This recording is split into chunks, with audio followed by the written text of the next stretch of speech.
Hello and welcome to LPTV. I'm Mike Madrid. We are just 70 days out from the presidential election and 5 months into a pandemic that has killed over 176,000 Americans.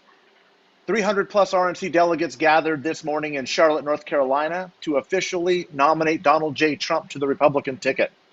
And tonight, President Trump and his party begin their sales pitch to the American people with the message that his first term was a resounding success.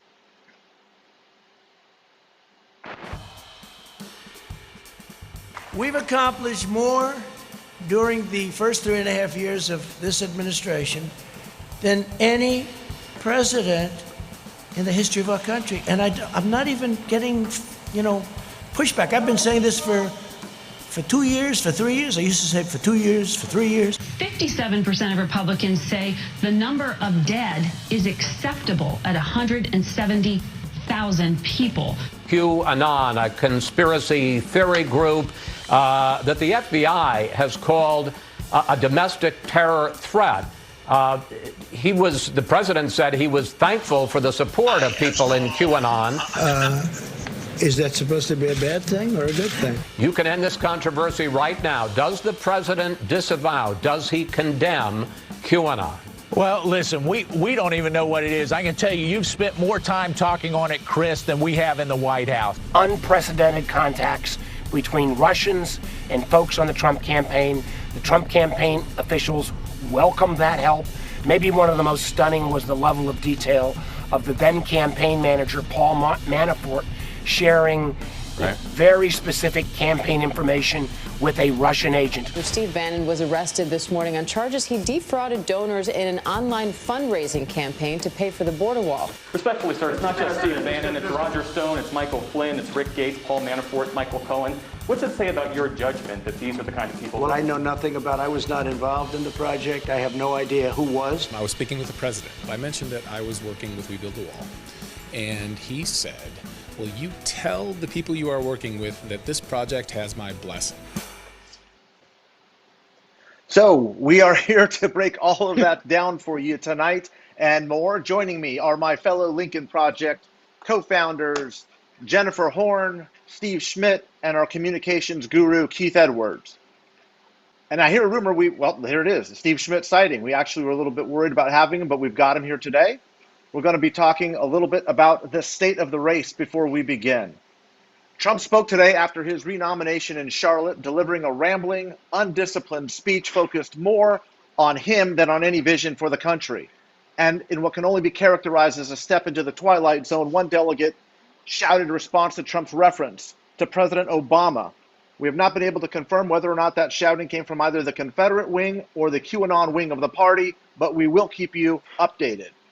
As is Trump's habit of having a number of outrageous and patently false statements, one of which was that he would only lose the election if it's rigged. This, of course, flies in the face of common sense. Hundreds of public opinion polls from media, academic and internal sources, not a single one of which shows Trump in the lead. But hey, fake math, right? So let's get down to talking about where we are and what needs to happen for a successful Trump convention at this point in the race. Look, it's no secret that Trump is behind. He's been lagging with Republican support ever since the pandemic began. But the race is tightening, most notably in the Rust Belt states. Millions of dollars in ad spending online. Law and order messaging is bringing a number of squishy Republicans back into the fold. But as we've said since day one at the Lincoln Project, we're not trying to win 50% of the Republican votes to win this campaign here, folks. Not 30%, not even 10%. Trump can be defeated with a small sliver of Republicans, 3 to 5% of voters. In fact, we believe that if Trump loses just 4% of Republicans, if just 4% abandon him, we think that this could be a historic defeat. We call this 4% the Bannon line because the Lincoln Project isn't the only one who knows this. Take it from the devil himself in just this interview, one day before he was arrested. The key to the Lincoln Project is they say, we don't want to defeat Trump, we want to defeat Trumpism. What they mean by that is populism and nationalism.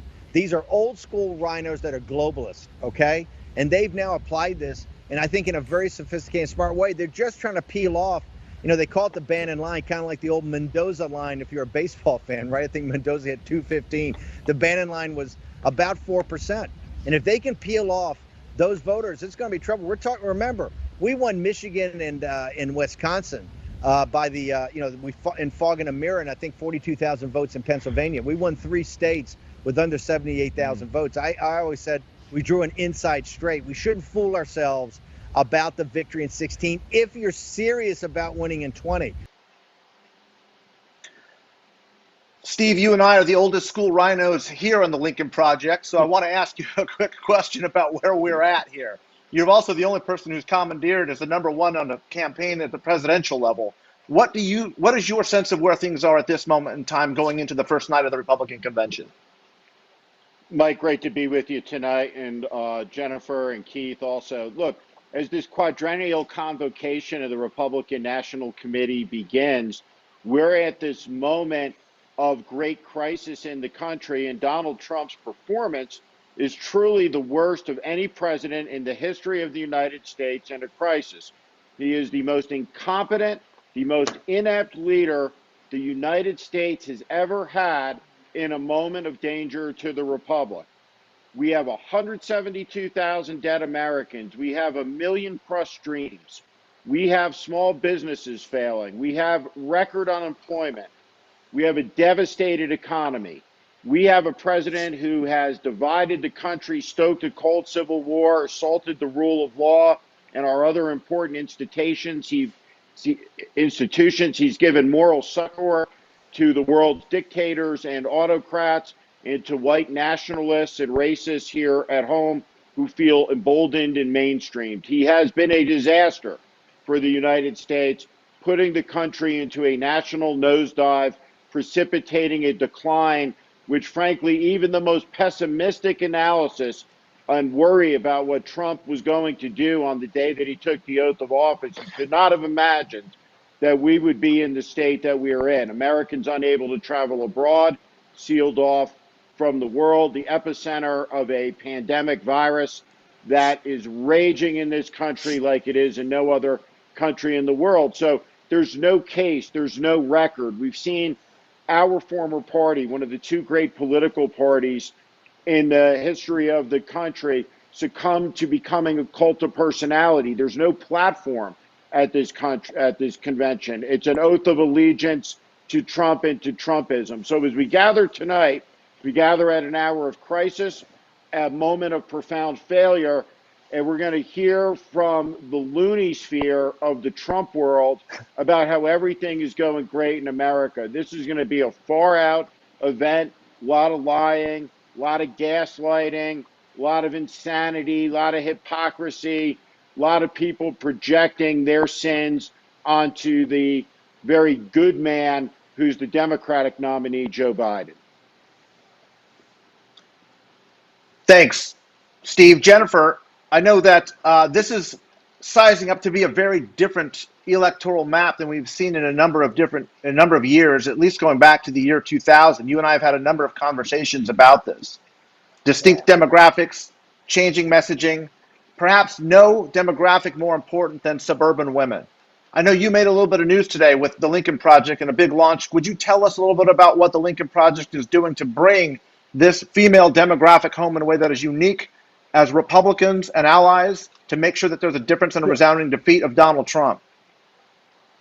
Absolutely. First of all, you're right. We know that women are going to make the difference in this race. It's women who are best positioned, especially suburban women, to defeat Donald Trump at the ballot box in November. And we've known that from day one at the Lincoln Project. We've been tracking it. Thanks to the work Mike's been doing, the data that's behind it. And today we rolled out our Lincoln Women Coalition, a group of strong, powerful, principled women who are unafraid and unbowed and completely committed to helping lead the Lincoln Project's efforts in turning out women voters across the country. And for folks who are interested, we're going to be having our first Women National Town Hall this Wednesday at 6:30. They can find the link for that and join us. But this is about really empowering women to embrace the position that they have here, embrace the power and the authority that they're going to have in this election. We need women to tell their stories, to get on social media, to talk to their neighbors, to talk to their families in the most sincere, respectful way possible, and tell their stories about why they cannot support Donald Trump. And it's not a hard argument to make. In addition to the tragedy that Steve talked about, over 177,000 American lives lost to this president's ego and incompetence. He has been the worst president for women in my lifetime. The problem isn't that he's sexist, it's that he's a misogynist, which is a much worse, much more damaging thing for him to be. And if we allow him to go unquestioned and allow him to remain in leadership into the next 4 years, America and what it looks like and what it offers to our young daughters for generations to come is going to be a very different place than what we all want it to be. Jennifer, thanks so much. Listen, the varied voices which all of us have brought to the table, but especially what your efforts have done, I think have really started to change the narrative of what is driving some of the sentiment that's going on here. There's no question that the Lincoln Project has become a part of the national conversation, in large part because of these voices, but also because of the ads that we've been running. So who is it that we hope to reach with these ads? How does it fold into our overall strategy? This college-educated suburban woman that Jennifer just spoke to us about, this cultural change that's coming out as a result of their voices, their activism, their refusal to go back to a time when America, frankly, didn't work for everybody. I want to show one of the spots today that really speaks to what the decision is that we face today. It's one of the ads that got us most traction earlier this spring. If we can go ahead and take a look at the flag of treason ad, because I want to talk about the cultural divide that's really starting to separate in American society at this moment. The men who followed this flag 150 years ago knew what it meant. Treason against their country, the death of the United States. America defeated the men who followed that flag. Those with honor surrendered and cast it aside forever. So why does it keep showing up today at events supporting Donald Trump? And why does he call the folks who carry it very fine people? I think there's blame on both sides, but you also had people that were very fine people. What does it say that they're all in for Trump? What does it say that he won't condemn a flag of hate, division, and losers? Will not replace us! For us, it says this is a time for choosing America or Trump.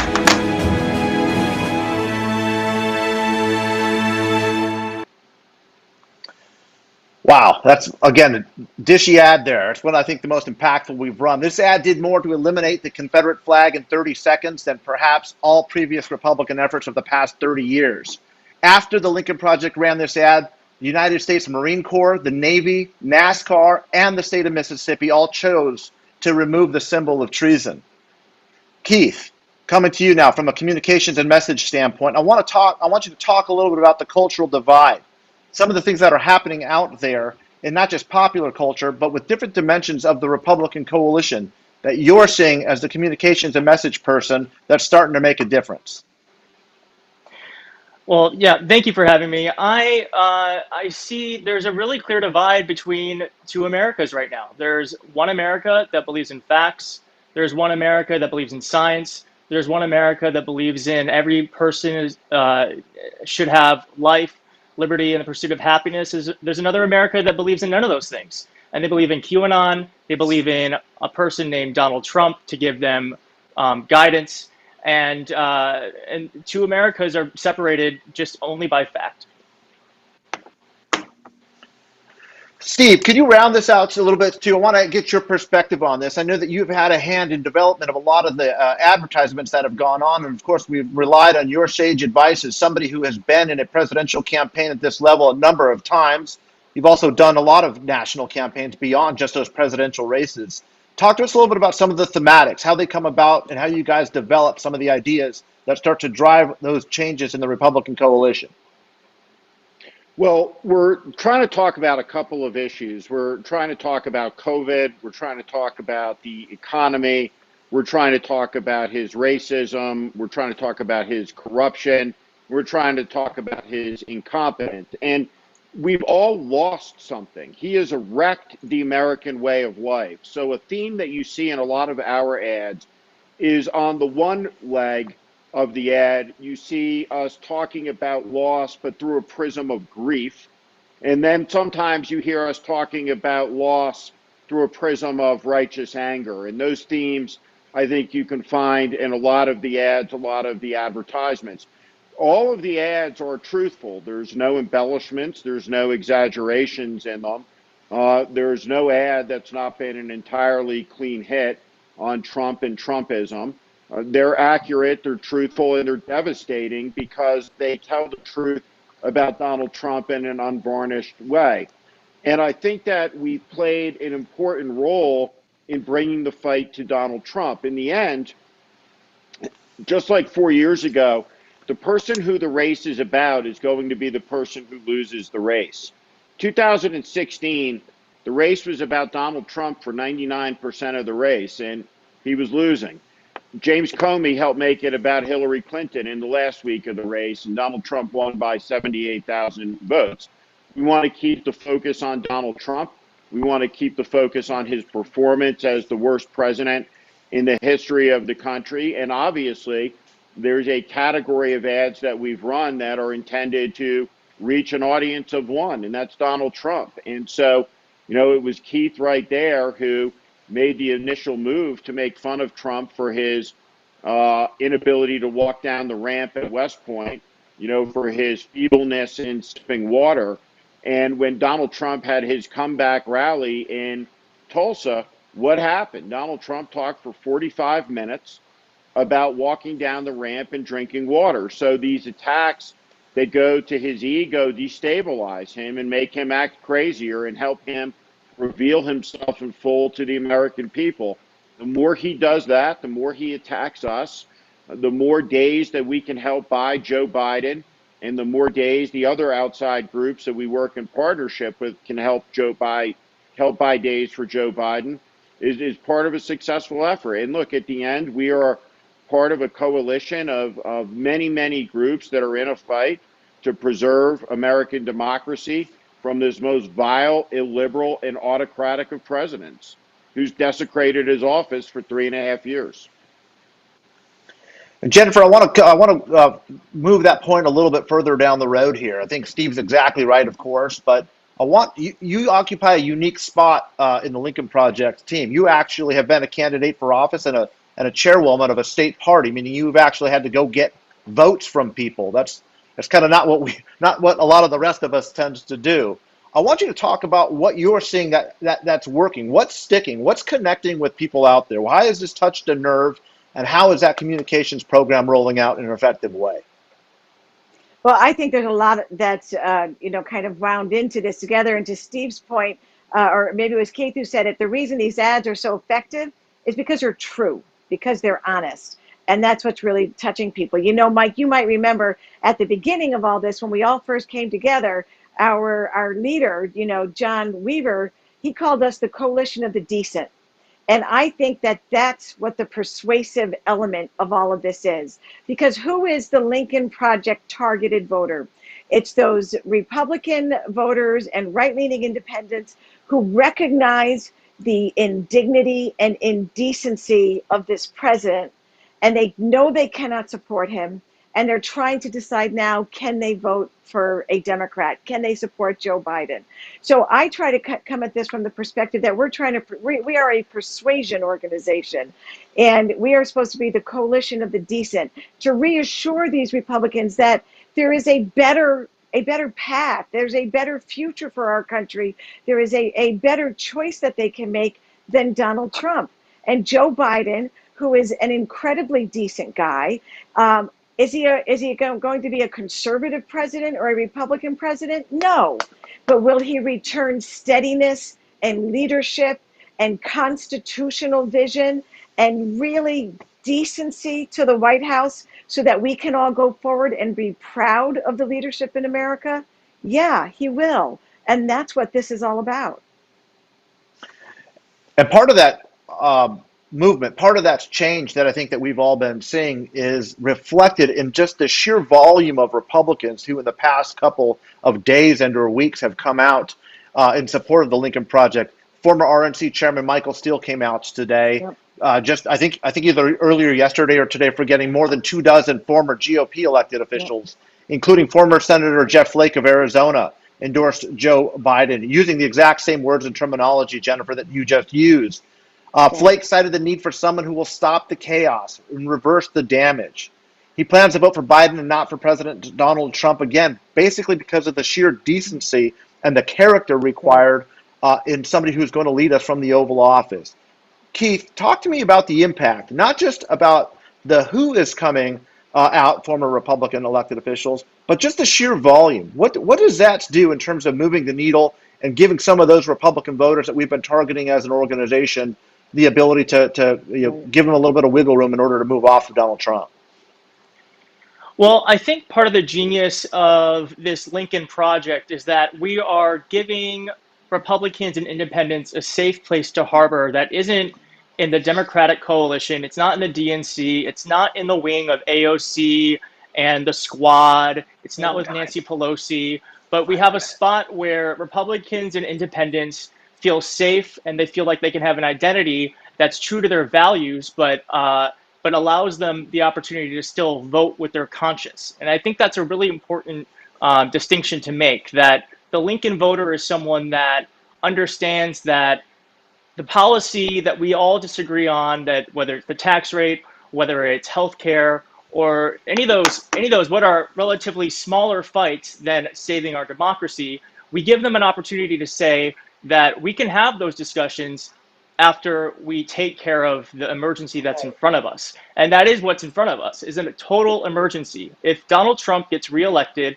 we might not have another chance to fix this problem. I mean, he was even joking today at his, whatever you want to call that rambling speech, that you really want to get them, start shouting 12 more years, 12 more years. And who knows if he's saying it for real or not. But the thing is he doesn't really kid. He kind of tells you where he's going.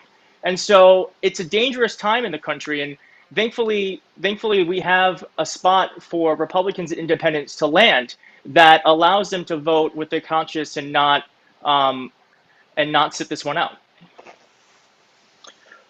Finally, let's talk a little bit about what's happening tonight. My guess is we're probably going to see a few less people here at a traditional Republican convention. I don't think Steve Bannon will be here, who was there in 2016. I don't think Michael Cohen will be here, who was in 2016. Probably not Jerry Falwell either. So we're going to be missing a few voices. Rough day for a couple of these folks. But Jennifer, you've overseen a state convention. You know what goes into the planning of these things, and they're a nightmare behind the scenes. Can you talk to us a little bit about the speakers that you've seen, some of the action that maybe you've heard of, or just what you can expect to give a little, maybe a curtain raiser to folks watching at home with us? What can they expect to see tonight? Sure. Well, a party convention is supposed to be about unifying your base, getting them all excited and rallied and ready to roll out with a message for the general election that can speak to a broader electorate than just the base. And what we're going to see at the RNC is that the first is already done. Their base is unified, but they have proven themselves incapable of embracing a message that a broader electorate can embrace. We've seen the list. The majority of these speakers are either related to the president or work for the president. You don't see what they were able to pull off at the DNC convention last week, where they were able to bring in probably the broadest coalition of convention speakers that I've ever seen, that went from the Republican Party all the way to the other end of the Democratic Party. So it's going to be a lot of preaching to the choir, I think, is what we're going to see at this particular RNC. It's not going to help them expand into the voter base that they need to win a general election. And it is probably, we won't know until we see it, it will probably damage them rather than help them. The president's proven he doesn't have the discipline to stay on message. And again, when you look at this list of speakers, there's nobody on that list that we have seen so far who has the ability to articulate a message that will of diversity, a message of inclusion, a message of American democracy. I see the graphic as well. It's a great graphic. Who made that? That's brilliant. Keith is wishing he tweeted that, but before it showed up here. But it goes to the point, unfortunately, what the Republicans need to do to win is broaden their appeal and broaden the diversity of their voter base. They're doing exactly the opposite. Jennifer, well spoken. I don't think you could have said that any better, and I appreciate your patience with a little Lincoln Project levity there. Look, you're exactly right. There's just some interesting bedfellows that have been put together for this. Ambassador Nikki Haley tonight, the gun-wielding Missouri couple, the first woman to receive PPP funds in the state of Montana. I guess Montana's a new target. And, of course, Donald Trump Jr. Hey, Mike. Yeah. Mike, can I just say something really quick before you lose it? The gun-wielding couple, let's be clear about who they are. They are a wealthy white couple who had peaceful protest, people of color passing in front of their house, and decided they needed to come out and not just show their weapons, but point them at the peaceful protesters as they went by. That's the messenger for today's Donald Trump Republican Party. It's just such a different party, Jennifer, that I think that you and I and the others have spent the better part of our lives and careers in. And somehow, well, I mean, Stuart Stevens has written a book on it, but it's probably an episode for another day. But Keith, can you kind of bring this home? Give us the thematic. What are they trying to weave together here with all of these disparate voices? What are they looking to accomplish tonight, and can they pull it off? I mean, I don't know what they're trying to accomplish tonight. I mean, this is just a sad, sad moment in America. 170,000 people are dead because of this president. And so they're going to have people on stage applauding President Trump. They're going to have a crowd applauding the president, trying to say 4 more years. And 4 more years for what? For what? They have no policy. It's all grievance. And that's what these people represent. It's not about policy anymore. It's not about how we can make your life better. It's about saying our life is really bad, and here's why. And it's not about giving a vision for America. It's about airing out grievances and whining. And President Trump is the chief whiner in the country. And so we'll be seeing a little bit of that tonight. But really, it's a sad display. And I feel sad for the Republicans that are seeing what happened to their country, what happened to their party. And it's just going to be, it's going to be sad all around. Okay. Thank you very much to my fellow Lincoln Project cohorts. This is the first night. The Republican convention is already underway. We're going to switch over in just a moment. You can watch with us on Twitter, YouTube, and Facebook, where LPTV will be live. Don't forget, the Lincoln Project will be back here to wrap up things immediately following the conclusion of RNC Night 1. We'll see you after the show.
them and all of us. Pray we must that all lives may be protected and respected in our troubled cities and the police who guard them, in tense world situations where our men and women in uniform keep the peace, for the innocent life of the baby in the womb, for our elders in nursing care and hospice, for our immigrants and refugees, those lives threatened by religious persecution throughout the world or by plague, hunger, drugs, human trafficking, or war. Pray we must in thanksgiving, dear God, for democracy, as we ask your hand, Almighty Father, upon this convention and the nominees of both parties, and his wisdom upon an electorate so eager to perform its duty of faithful citizenship. Pray we do, for we dare claim, in God we trust. Amen.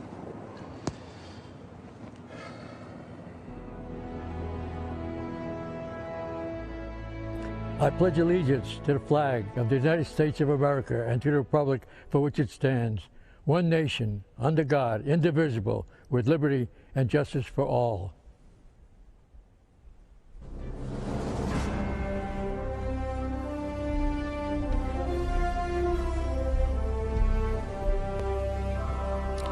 Good evening. It is an honor to be with you tonight. My name is Charlie Kirk. I run the largest pro-American student organization in the country, Turning Point USA, fighting for the future of our republic. Speaking to you in my personal capacity tonight as a 26-year-old, I see the angst of young people as well as the challenges facing new parents. I am here tonight to tell you, to warn you, that this election is a decision between preserving America as we know it and eliminating everything that we love. For decades, ruling class leaders in both parties sold out our future to China, to faceless corporations, and to self-serving lobbyists. They did it to preserve their own power and enrich themselves, all while rigging the system to hold down the good, decent middle-class patriots striving to build a family and pursue a decent life. All of this changed dramatically in 2015 when a billionaire named Donald Trump put his own life of luxury on the line. From that moment he came down that famous escalator, he started a movement to reclaim our government from the rotten cartel of insiders that have been destroying our country. We may not have realized it at the time, but Trump is the bodyguard of Western civilization. Trump was elected to protect our families from the vengeful mob that seeks to destroy our way of life, our neighborhoods, schools, churches, and values. President Trump was elected to defend the American way of life. The American way of life means you follow the law, you work hard, you honor God, you raise your kids with strong values, and you work to create a civil society. The American way of life means you speak your mind without retribution, without being kicked off social media by a self-righteous censor in Silicon Valley. It means you can freely practice your religion, and that church is more essential than a casino. And it means that we judge people on their actions, not on their immutable characteristics. The American way of life is being dismantled by a group of bitter, deceitful, vengeful activists who have never built anything in their lives.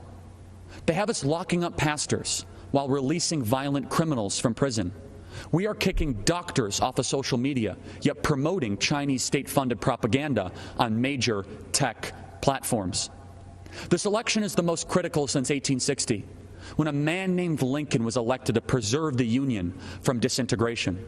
This election is not just the most important of our lifetime, it is the most important since the preservation of the Republic in 1865.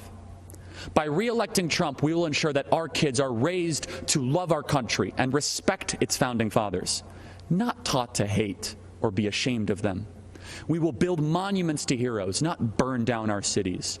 We will be a country that rises to higher heights, that dreams big, thinks big, and achieves the impossible.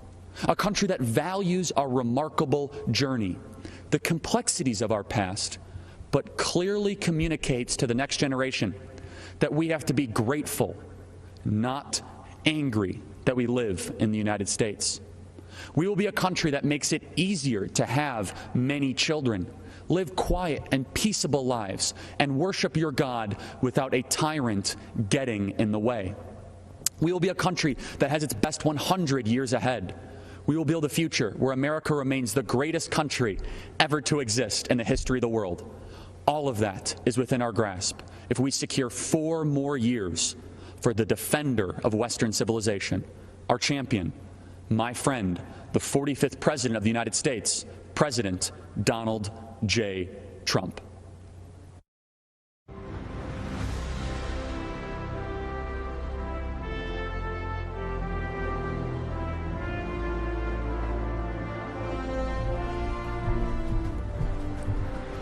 I'm Rebecca Friedrichs, a veteran California public school educator. I'm here to give voice to America's great teachers, because our voices have been silenced for decades by unions who claim to represent us. They do not.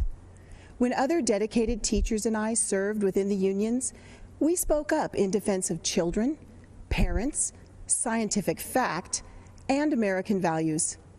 For our trouble, we were brutalized, booed off the platform, barred from committees, shouted down, and even spit upon by union leaders. This is how unions treat devoted teachers. But what's even worse is how their agenda of control deceives Americans and our children. They've intentionally rewritten American history to perpetuate division, pervert the memories of our American founders, and disparage our Judeo-Christian virtues. Their lenient discipline policies morphed our schools into war zones, and they back defunding police and abolishing ICE. Unions collect billions annually from unsuspecting teachers and push this radical agenda into our classrooms against our will. Why? The only way to keep a free republic is with a well-educated, moral citizenry that can self-govern. Unions are subverting our republic, so they undermine educational excellence, morality, law, and order. That's why they spend hundreds of millions annually to defeat charter schools and school choice, trapping so many precious low-income children in dangerous, corrupt, and low-performing schools. To fight back on behalf of children and America, brave teachers brought a lawsuit against unions. And do you know who intervened against us? The Obama-Biden administration and California Attorney General Kamala Harris. They argued against us at the U.S. Supreme Court. Their comrades labeled us spawns of Satan and slandered us in mainstream media. No matter their abuse, we'll keep fighting for the country and children we love, just like President Trump. He's breaking the union's grip on our schools. That's why unions have tried to destroy him since the day he was elected. But President Trump isn't afraid to fight for what's right. He won't back down. His courage gives great teachers renewed hope. He's even proposed education freedom scholarships to return control to parents, protect religious liberties, and empower kids to escape dangerous, low-performing schools. The Republican platform supports educational freedom. The Democrat Party does not. Democrats stand with deceptive teachers' unions who pick on loving teachers and little kids. President Trump stands with America's families, great teachers, and most importantly, our children. So America's great teachers, let's stand with President Trump in protection of the kids and country we love.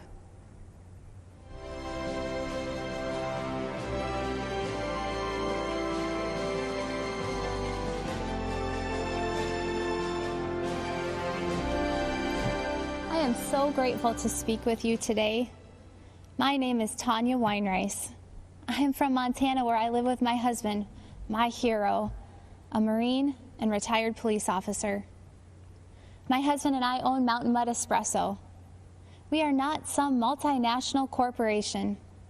Our success is not measured by stockholders, but by our neighbors, the people we see at church, and at jiu-jitsu school with our son.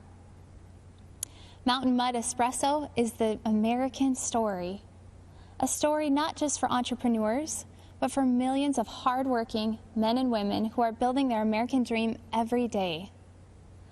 A few months ago, like so many businesses, we got the crushing news a large event we were serving was canceled because of the virus. Our business was on the brink, threatened to be shut down from losses that were not our fault. I was scared. I thought of our 50 employees, the Mountain Mud family, and when I thought of their jobs, I thought of their rent being due, their kids, and I felt personally responsible. I'm not too proud to admit that I fell on my knees and prayed, "Lord, what do I do?" His words rang clear, "Keep on working, it will be okay." I had faith, and let me tell you, you have to have faith when your husband is a Marine and a police officer who was shot at on the job. And when you run a business, a little faith goes a long way. Faith in Jesus and faith in America.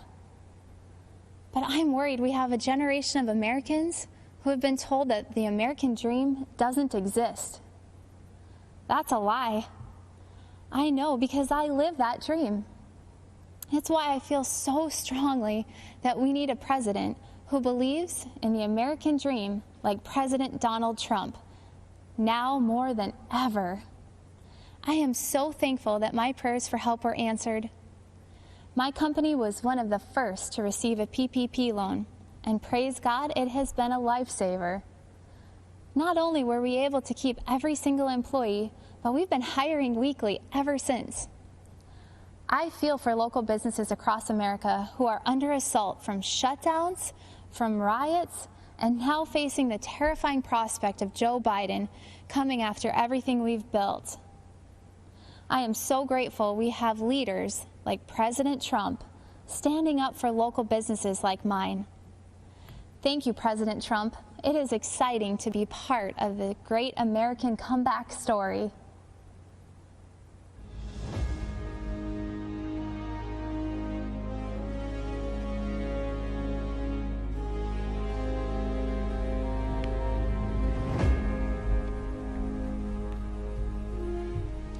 I'm Congressman Matt Gaetz. I'm speaking to you from an auditorium emptier than Joe Biden's daily schedule. But we are a nation of full hearts and clear minds. We see the choice clearly: strength or weakness, energy or confusion, success or failure. President Trump is the first president since Reagan not to start a new war. Biden has foolishly cheerled decades of war without winning, without end.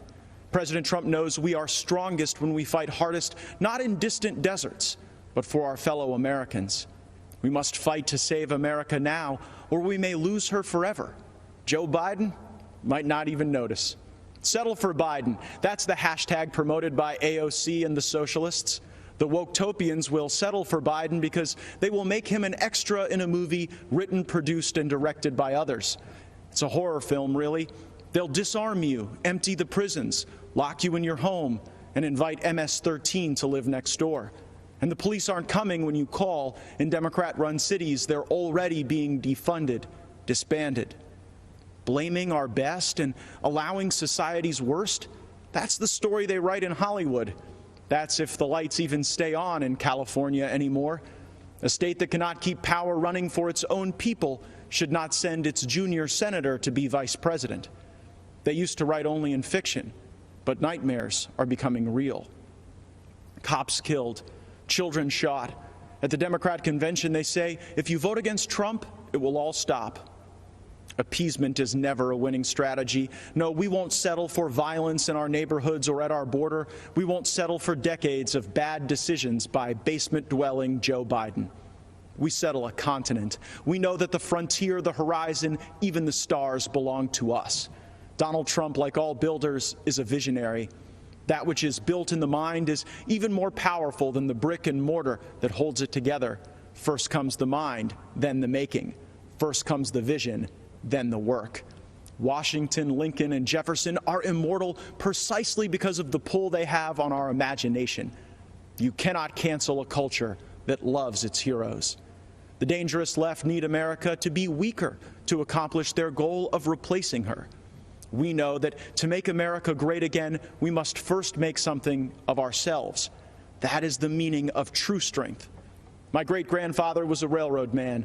As a Florida man, I watch our rockets routinely send the brightest beyond the heavens with our flag and our hope. America is the greatest country that has ever existed. Don't let any celebrity, athlete, or politician tell you otherwise. President Trump sometimes raises his voice and a ruckus. He knows that's what it takes to raise an army of patriots who love America and will protect her. We must win this election if we cherish our country as much as we should. For there is no place to run, no refuge for freedom should we fail. America is not just an idea or a constitution. It is our home. We must protect our home with unbreakable made in America strength. Strength I see every day in President Donald Trump. Thank you. My name is Kim Klasick, and I'm running for Congress in Maryland's 7th District. And like Shirley Chisholm, I'm unbought and unbossed.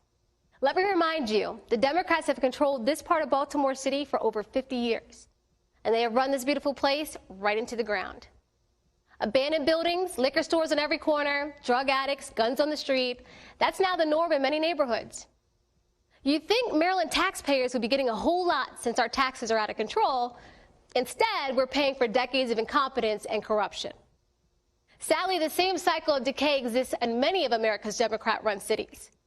And yet the Democrats still assume that black people will vote for them, no matter how much they let us down and take us for granted. We're sick of it. We're not going to take it anymore. The days of blindly supporting the Democrats are coming to an end. In Baltimore, we have the highest number of black Republicans in the entire country running for office this election cycle. Joe Biden believes we can't think for ourselves, that the color of someone's skin dictates their political views. We're not buying the lies anymore. You and your party have neglected us for far too long. We want safety in our neighborhoods. We want to make the most of the federal opportunity zone I'm standing in right now in West Baltimore. We want higher paying jobs and more business opportunities. We want lower taxes. We want school choice. We want a chance to get ahead, not just get by. That's what President Trump promised, and that's what President Trump delivered. I want Baltimore to be an example to Republicans around the country that we can compete in our inner cities if we reach out to the citizens and deliver real results. President Trump is bringing this country back roaring. He's bringing the American spirit to life for all Americans.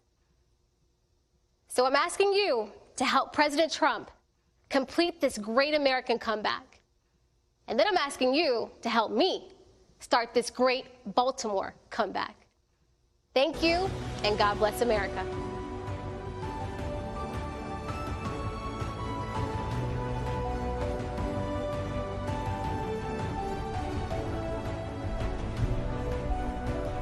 Good evening. I'm Ronna McDaniel, chairwoman of the Republican National Committee, and on behalf of everyone in our party and President Trump, thank you for tuning in as we kick off this historic convention. As we speak to you tonight, we send our thoughts and prayers to those facing terrible fires in California, recovering from storms in Iowa, and preparing for hurricanes in Louisiana and the Gulf Coast. Democrats started their convention last week with Eva Longoria, a famous Hollywood actress who played a housewife on TV. Well, I'm actually a real housewife and a mom from Michigan with 2 wonderful kids in public school who happens to be the only the second woman in 164 years to run the Republican Party. And unlike Joe Biden, President Trump didn't choose me because I'm a woman. He chose me because I was the best person for the job. 4 years ago, President Trump started a movement unlike any other. And over the next 4 days, we will hear from a few of the millions of hardworking, everyday Americans who have benefited from his leadership. If you watched the DNC last week, you probably noticed that Democrats spent a lot of time talking about how much they despise our president. But we heard very little about their actual policies. Policies that would have been unthinkable a decade ago. Policies like banning fossil fuels, eliminating private health insurance, taxpayer-funded health care for people who come here illegally, and defunding the police. Their argument for Joe Biden boiled down to the fact that they think he's a nice guy. Well, let me tell you, raising taxes on 82% of Americans is not nice. Eliminating 10 million good-paying oil and gas jobs is not nice. Policies that force jobs to flee our country or allow abortion up until the point of birth are not nice. The truth is, there's only one person who has empathized with everyday Americans and actually been fighting for them over the past 4 years, and that is President Donald Trump. In the nearly 4 years I've worked on behalf of President Trump, I've seen up close a man who has a deep love for family, a man who has reverence for the office of the presidency, a man with an incredible respect for law enforcement and our military. I've seen private moments where he comforts Americans in times of pain and sadness. Now, everyone knows he can be tough. He's tough when he takes on China, tough when he works to fix our unfair trade deals, tough when he fights to secure our borders. President Trump is always going to be tough when he is fighting for the American people, because nice guys like Joe cared more about countries like China and Iran than the United States of America. Tonight begins a new chapter in the great American story, a story that has inspired the world for generations. And when we re-elect President Trump this November, the best is yet to come. This election is the most important in our lifetime. Your vote counts more than ever.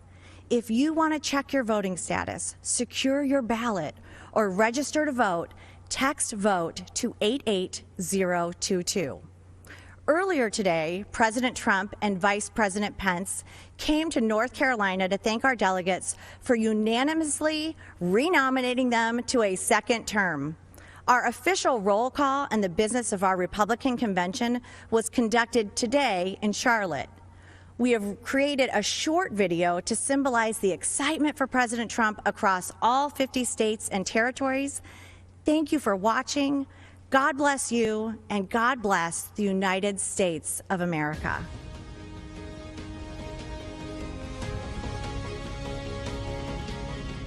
The great state of Alabama, Alaska, American Samoa, Arizona, Arkansas, California, Colorado, Connecticut, Delaware, District of Columbia, Florida, Georgia, Guam, Hawaii, Idaho, Illinois, Indiana, Iowa, Kansas, Kentucky, Louisiana, Maine, Maryland, Massachusetts, Michigan, Minnesota, Mississippi, Missouri, Montana, Nebraska, Nevada, New Hampshire, New Jersey, New Mexico, New York, North Carolina, North Dakota, the Northern Mariana Islands, Ohio, Oklahoma, Oregon, Pennsylvania, Puerto Rico, Rhode Island, South Carolina, South Dakota, Tennessee, United States Virgin Islands, Utah, Vermont, Virginia, Washington, West Virginia, Wisconsin, Wyoming. Are excited to nominate Donald J. Trump and Vice President Mike Pence for 4 more years. Thank you for all you've done to make America great again. It is our privilege to nominate you for 4 more years. and we know the best is yet to come.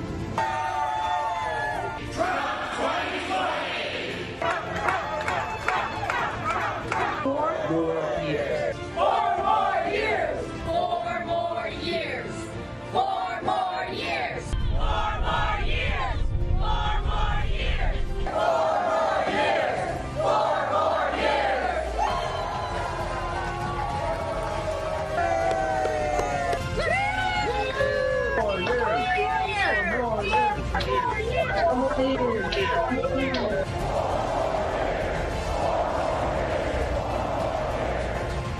We will make America great again. And ladies and gentlemen of this country, the best is yet to come.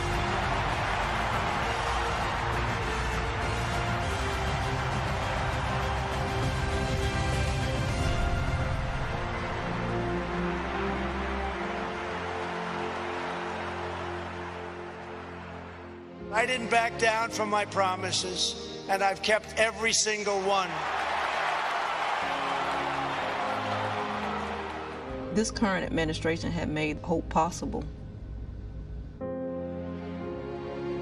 We want this nation to continue to be the beacon of hope for the world. How many people said they're going to leave America if Donald Trump was elected? They're all still here, and they're not going anywhere because we are in the land of the free. We will never, ever sign bad trade. America first, again, America first. America's great USMCA trade bill. This is a big win for the United States of America. This is a great trade deal. We are going to lift the restrictions on the production of American energy. We will create millions of more jobs. Hope to me is the belief in a better tomorrow and creating a better future for our children. When I look in the eyes of my grandchildren, I want them to know that their papa was not silent. We will rescue kids from failing schools by helping their parents send them to a safe school of their choice. We will completely rebuild our depleted military. The countries that we are protecting at a massive cost to us will be asked to pay their fair share. We will take care of our great veterans like they have never been taken care of before. This guy saved me. Yeah. He saved me. Thanks to him, I'm here. To me, he's giving people hope, what he's doing for the poor people, what he's doing for everybody. We are going to appoint justices of the United States Supreme Court who will uphold our laws and our Constitution.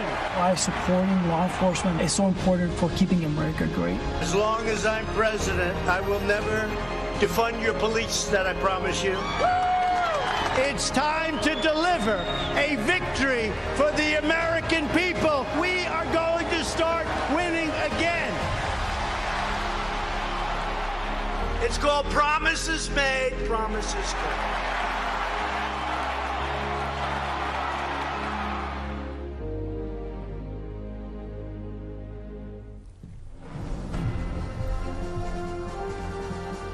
My name is Amy Ford. I've been a registered nurse for 17 years. I'm from the small town of Williamson, West Virginia, where I've lived my entire life, the daughter of a nurse and a coal miner. Even though I was the youngest of 4 children, I was always somewhat of a caretaker. It came natural for me. So it felt right to follow in my mother's footsteps and become a nurse. And this March, when COVID-19 sent our country into crisis, I knew I had to help any way that I could. I deployed to New York in April and then to San Antonio, Texas, working as a COVID relief nurse in both states. As I contended with the challenges of treating our patients who had their worlds turned upside down, I noticed a positive change in our healthcare system. President Trump recognized the threat this virus presented for all Americans early on and made rapid policy changes. And as a result, telehealth services are now accessible to more than 71 million Americans, including 35 million children. Prior to COVID, telehealth was not covered or reimbursed under Medicare, Medicaid, or CHIP. This left our most vulnerable populations with no other choice but to have an in-person office visit with their physicians, increasing their risk of exposure to COVID-19 exponentially. The expansion of telehealth services has also resulted in the integration of video visits between patients and their families, allowing loved ones to have contact and visualization, as well as a better understanding of care. Telehealth has been essential during this pandemic. I don't want the media taking my personal story and twisting it, so let me be clear. As a healthcare professional, I can tell you without hesitation, Donald Trump's quick action and leadership saved thousands of lives during COVID-19. And the benefits of that response extend far beyond coronavirus. Telehealth will continue to aid many that are just unable to find transportation or a way to the doctor for regular checkups. This is especially true in rural America. I live in a town of about 2,000 people. We do not have buses, trains, trolleys, or Ubers available to us. In addition, the unavailability of services can also hinder treatment for many. So increased access to telehealth for millions of Americans has truly been life-saving, and we have President Trump to thank. From the very beginning, Democrats, the media, and the World Health Organization got coronavirus wrong. The World Health Organization said, authorities have found no clear evidence of human-to-human transmission. Overall, most people should not be terribly concerned about it. Everything's fine here. We do want to say to people, come to Chinatown. Here we are. Come join us. We don't even think it's going to be as bad as it was in other countries. Go about your lives, go about your business. One leader took decisive action to save lives. President Donald Trump. Banning travel from China and coronavirus epicenters. Biden charged xenophobia. But President Trump was right, signing the CARES Act, providing immediate relief to American families, workers, and businesses, declaring a national emergency, tapping into $42 billion in existing emergency funding, quickly getting crucial personal protective equipment to the states, signing the Families First Coronavirus Response Act, ensuring that American families and businesses impacted by the virus receive the strong support they need, launching Operation Warp Speed to fast-track a vaccine in record time. He said everything that I could have hoped for. Promise made, promise kept. He is ready, willing, and able to help. He has been responsive. He's done a lot of good things. What the federal government did was a phenomenal accomplishment. In our hour of need, you all literally are helping us in a big way. We were at the edge, and this is life or death stuff, and we're forever thankful for that. Soon, we will emerge safer, stronger, and greater than ever.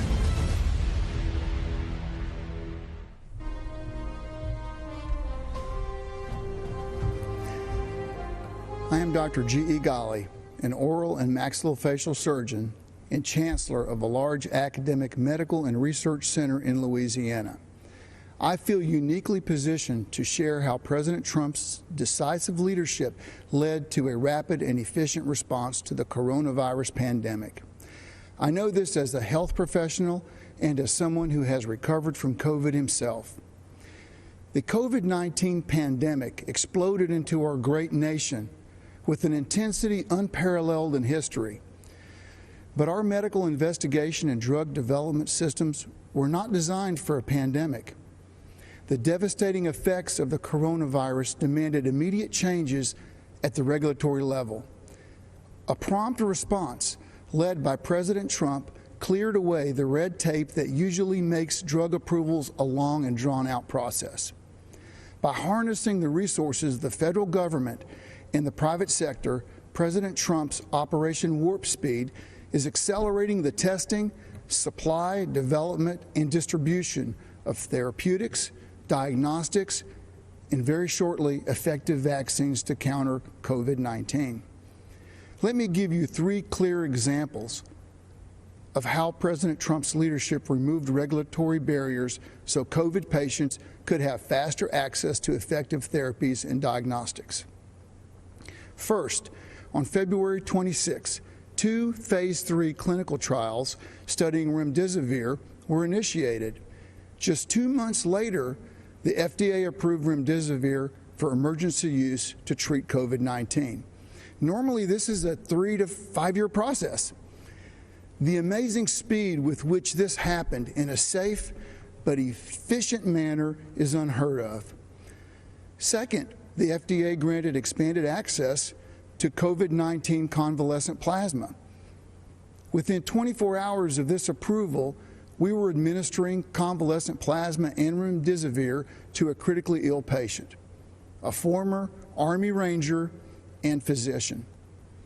Had it not been for the rapid deployment of these medicines, this patient, who is my colleague and friend, would have surely died. And third, at the end of July, I developed a fever and cough. I reached out to our testing team and received one of the Abbott rapid tests. Yet another tool quickly approved by this administration. Within 15 minutes, my test came back positive, and within 4 hours, I was receiving my remdesivir doses, followed by an infusion of convalescent plasma. As a physician, I've seen firsthand how these breakthroughs have saved countless lives. As a patient, I've benefited from the expedited therapies made possible by the swift action of this administration.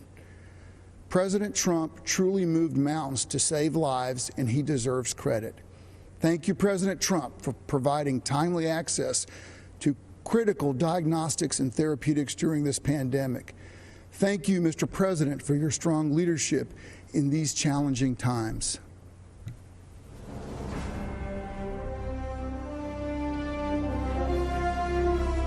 When the China virus invaded our country, we launched the greatest mobilization of American society since World War II. Patriots of every race, color, and creed rallied together to defeat the invisible enemy and save the lives of their fellow citizens.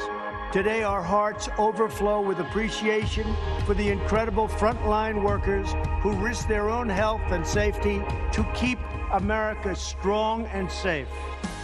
When crisis came, millions of everyday Americans rose to the challenge. In their actions, we see true greatness of the American character. We always find a way to victory. History will remember and celebrate the heroes of 2020 for as long as our great American flag waves over the land that we love. To every frontline worker, I offer the salute of a nation that is forever in your debt. Thank you, God bless you, and God bless America.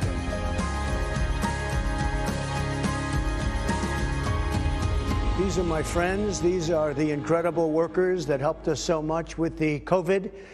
We can call it many different things, from China virus. I don't want to go through all the names because some people may get insulted, but that's the way it is. These are great, great people, doctors, nurses, firemen, policemen.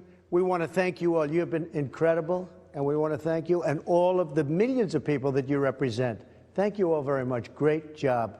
Thank you. Thank you all very much. So tell me a little about your stories. How about we'll start with you? I'm a postal worker, delivered to the senior community during COVID-19. Good. And we're taking good care of our postal workers. Absolutely. That I can tell you. Believe me, we're not getting rid of our postal workers, you know. They'd like to sort of put that out there. If anyone does, it's the Democrats, not the Republicans. I want to thank you very much, and thank everybody in that whole beautiful post office system. We appreciate it. Thank you. How about you? I'm a trucker. Good. I own a small business in Ohio. Great. Hauling steel mostly. You know, some of our customers actually made hospital beds with some of the material. That's fantastic. Well, congratulations. I love the truckers. You know, they're on my side. Thank you. I think all of them, frankly. I think pretty much all of them. How about you? I'm a custodian at the post office as well. What do you do exactly? Clean up everybody's mess and everybody's germs and all that. Can I tell you, that world, that profession will never be out of business. You know that, right? Sure. Thank you very much for being here. Thank you. And how about you? I'm a registered nurse, President Trump. I work at a New Jersey hospital. It's called Virtual Willingboro Hospital. Right. I also represent an organization of professional nurses. It's called the National Association of Catholic Nurses. Very good. But I want to tell you, sir, as a nursing supervisor, I am so in awe of your leadership. Honestly, I know many people have said often interesting things, but it takes a true leader to be able to ignore all that stuff and do what is right and not be offended by all the words being said. Yeah. And you really do show that positive spirit to us. And as nurses, I appreciate that. But just as an individual, I'm grateful for that. Well, I'm for the nurses. I'm for the doctors. I'm for everybody. We just have to make this China virus go away, and it's happening. Please, go ahead. I'm also a nurse. I represent Genesis Healthcare, which is a skilled nursing facility company. I want to thank you and your administration for all the supplies and support and funding that you've given the skilled nursing units. Without that, we couldn't do as well as we have done.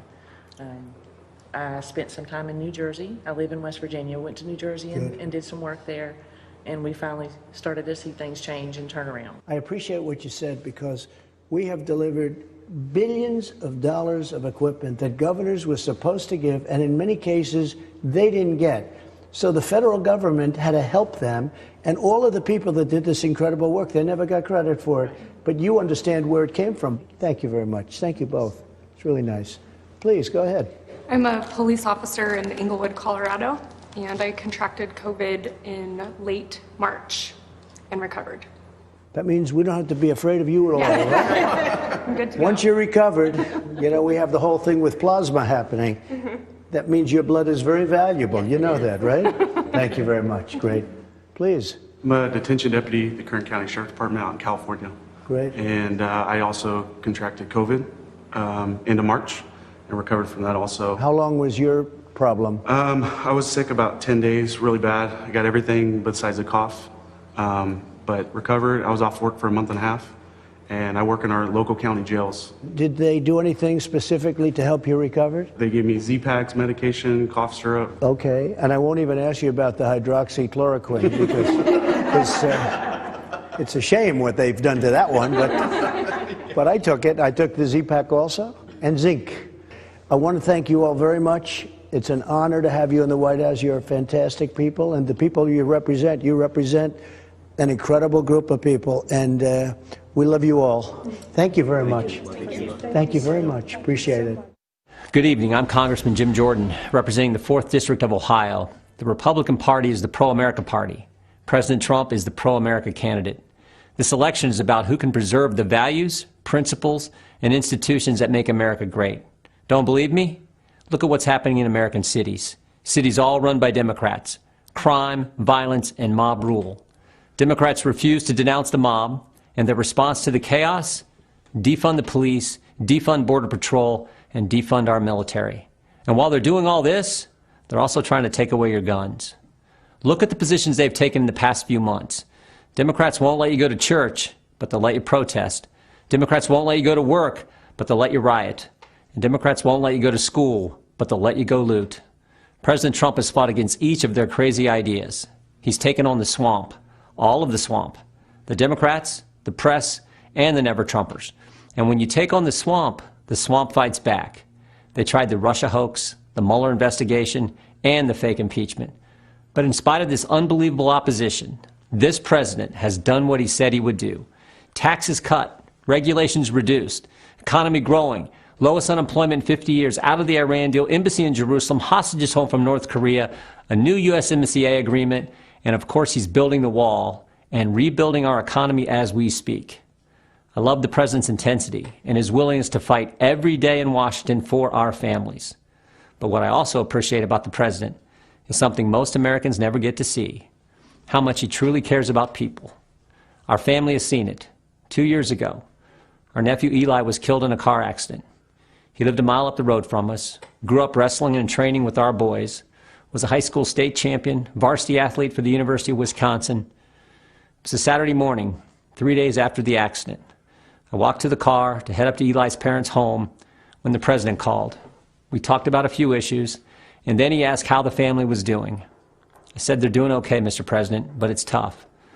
The president said, "Yeah, losing a loved one is always difficult, and it's really tough when they're so young." I then said, "Mr. President, I'm actually walking into their house right now. Obviously, they don't know that I'm talking to you, but if you'd be willing to say hello to Eli's dad, you'd make a terrible day a little less terrible." "What's his name?" the president asked.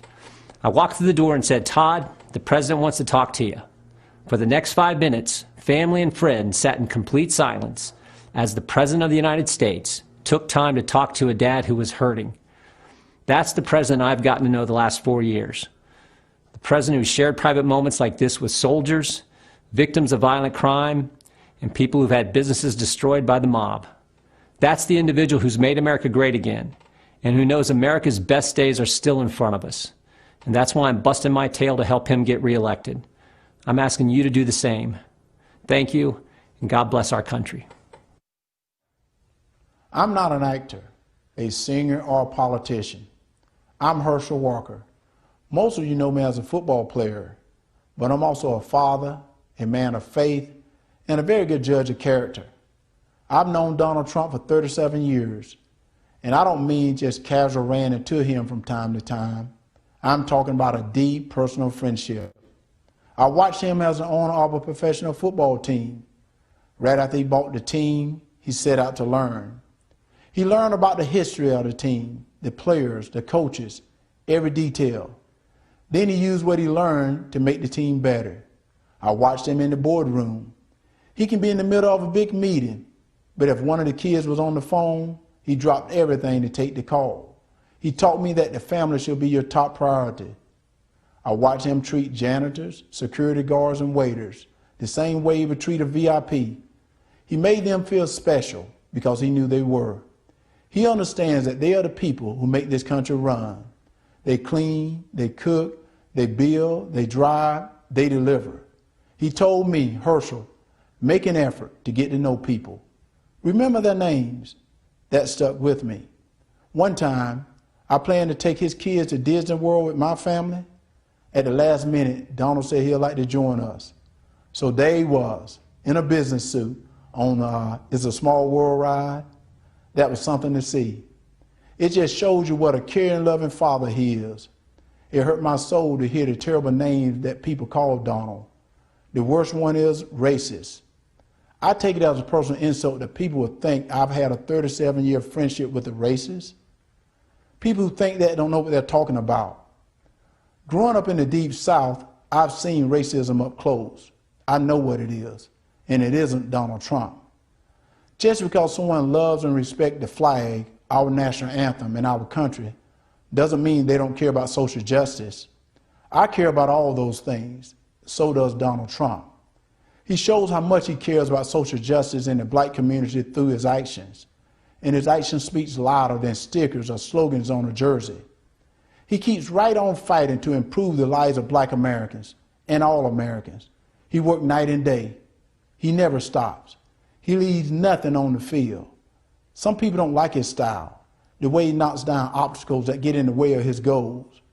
People on the opposing team didn't like when I ran over them either, but that's how you get the job done. I pray every night that God gives him more time. Give him 4 more years. He has accomplished so much almost all by himself on a constant attack. But there's still more work to be done. If you love America and want to make it better, Donald Trump is your president. He's my president, and I'm blessed to call him friend.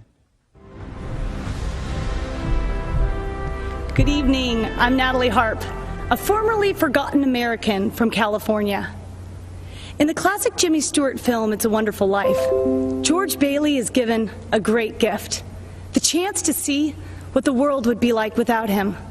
Tonight, Mr. President, we'd like to give you that same gift, because without you, we'd all be living in Pottersville, sold out to a crooked Mr., or I should say, a crooked Mrs. Potter, with no hope of escape except death itself. I should know, because I wouldn't be alive today if it wasn't for you. About 5 years ago, I was the victim of a notoriously deadly medical error. I survived, but only to be diagnosed with a rare and terminal bone cancer. You know, the Democrats love to talk about health care being a human right. But a right to what? Well, I'll tell you. To them, it's a right to marijuana, opioids, and the right to die with dignity, a politically correct way of saying assisted suicide.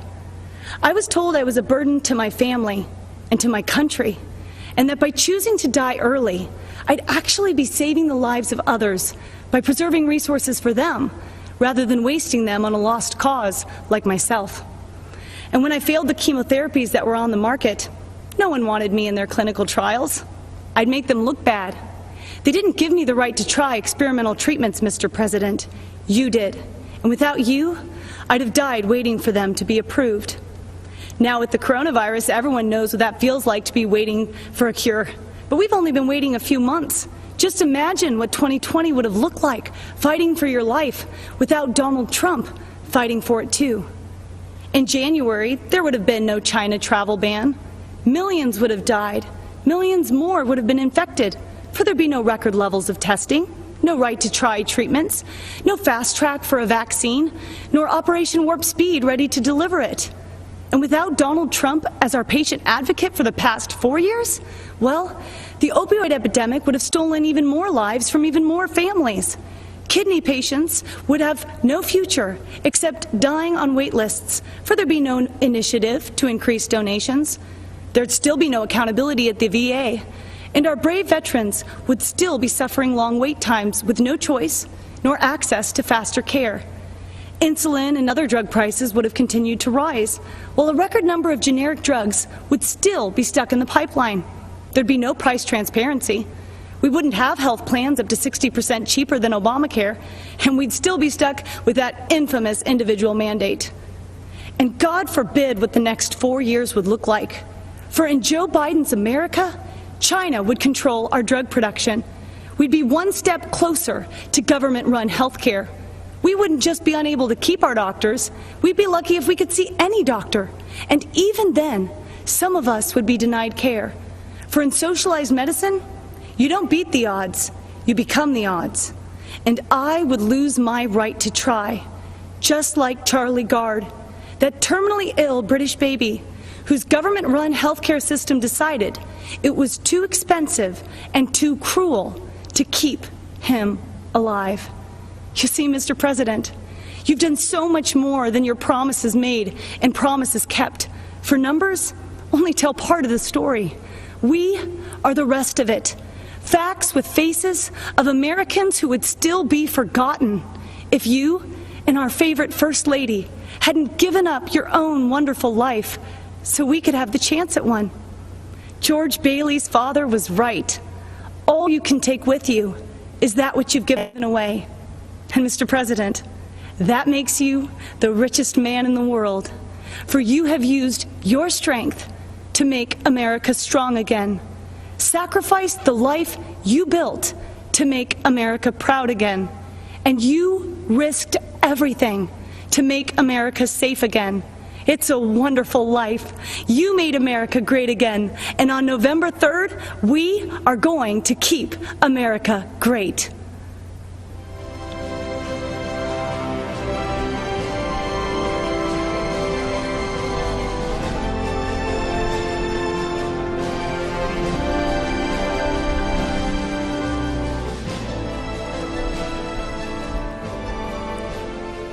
Hello, America. My name is Vernon Jones, and I'm a state representative from the great state of Georgia. As you can see, I'm a man of color, and I'm a lifelong Democrat, too. You may be wondering, why is a lifelong Democrat speaking at the Republican National Convention?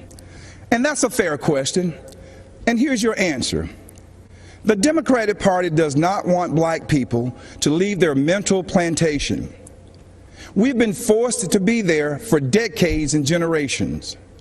But I have news for Joe Biden. We are free. We are free people with free minds. And I'm part of a large and growing segment of the black community who are independent thinkers, and we believe that Donald Trump is the president that America needs to lead us forward. This is no time for sleeping in the basement. Joe Biden has had 47 years to produce results. But he's been all talk and no action, just like so many of the Democrats who've been making promises to the black voters for decades. We've been their captive audience.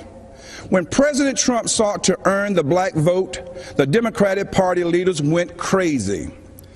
Nancy Pelosi and Chuck Schumer literally started wearing kente cloths around the U.S. Capitol, as if pandering were enough to keep us satisfied. Let me tell you why I'm supporting our president. I grew up in the South, in Laurel Hill, North Carolina, Scotland County, the Green Pond community to be exact. My parents, Robin and Rufus Jones, built with their own hands a 4-room cinder-block home with no indoor plumbing. They had very limited education, but they instilled in us a strong work ethic that drove me from those tobacco fields of North Carolina to those hallowed halls of the Georgia General Assembly. My parents taught me if I believed in God, worked hard, and treated every person fairly, there was no limit to what we could achieve. I attended North Carolina Central University, an historical black college. For generations, HBCUs have been the incubators that develop black scholars in math and science and religion, engineering, and politics. They have been important springboards for the black success. But Democrats haven't treated them that way. When President Trump took office, he changed everything. He delivered historic funding to HBCUs, and he guaranteed it for 10 years, something that's never happened in the history of this country. That gave our HBCUs stability, the chance to grow, and produce the next generation of black leaders. That's right, Donald Trump did that. He's also supported school choice to ensure that no child, no matter their race or zip code, is left behind. Every child should have access to a quality education. But education is just the beginning. The president also built the most inclusive economy ever, with record low unemployment for African Americans and record high participation in the workforce. He put opportunity zones in the Trump tax bill that would drive investment into our communities for decades to come. He put the interests of American workers, and especially black workers, first. That's right, Donald Trump did that. He delivered historic criminal justice reform. He ended once and for all the policy of incarceration of black people, which has decimated our communities, caused by no other than Joe Biden. Democrats wouldn't do it, Obama didn't want to do it, and Joe Biden and Kamala Harris definitely wouldn't do it. But Donald Trump did it. He's also working every day to make our communities safer. As a former executive of DeKalb County, Georgia, I directed one of the largest public safety departments in the Southeast. I've seen tragic shootings on both sides. Officers killing citizens and citizens killing officers in the line of duty. Police officers are our fellow citizens. They live in our country. They have families too. They live in our communities. Unfortunately, Democrats have turned their backs on our brave police officers. They call it defunding. And it's a danger to our cities, our neighborhoods, and our children. Isn't it ironic that Democrat politicians have personal security to protect them? So why don't they forego their security and replace them with social workers, especially since that's what they want for you and me? Our police need more funding, not less, for frequent psychological examinations, for non-lethal remote restraint technology, and for more de-escalation and use of force training. These are the common sense solutions that President Trump supports. True, sincere police reform. That's right, Donald Trump did that too.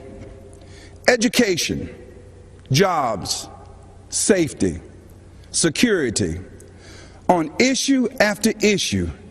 And in just a single term, he destroyed these negative forces that have victimized the black community for decades. He gave us the opportunity to rise. Now, you know, when I made the public announcement of my support for President Trump, all hell broke loose. I was threatened, called an embarrassment, and asked to resign by my own party. Unfortunately, that's consistent with the Democratic Party and how they view independent thinking black men and women. But I'm here to tell you that black voices are becoming more woke and louder than ever. The Democratic Party has become infected with a pandemic of intolerance, bigotry, socialism, anti-law enforcement bias, and a dangerous tolerance for people who attack others, destroy their property, and terrorize our own communities. That's what this election is all about. And that's why right now, more than ever before, America needs Donald Trump in the Oval Office for another 4 years. God bless you, and vote Donald J. Trump. Thank you.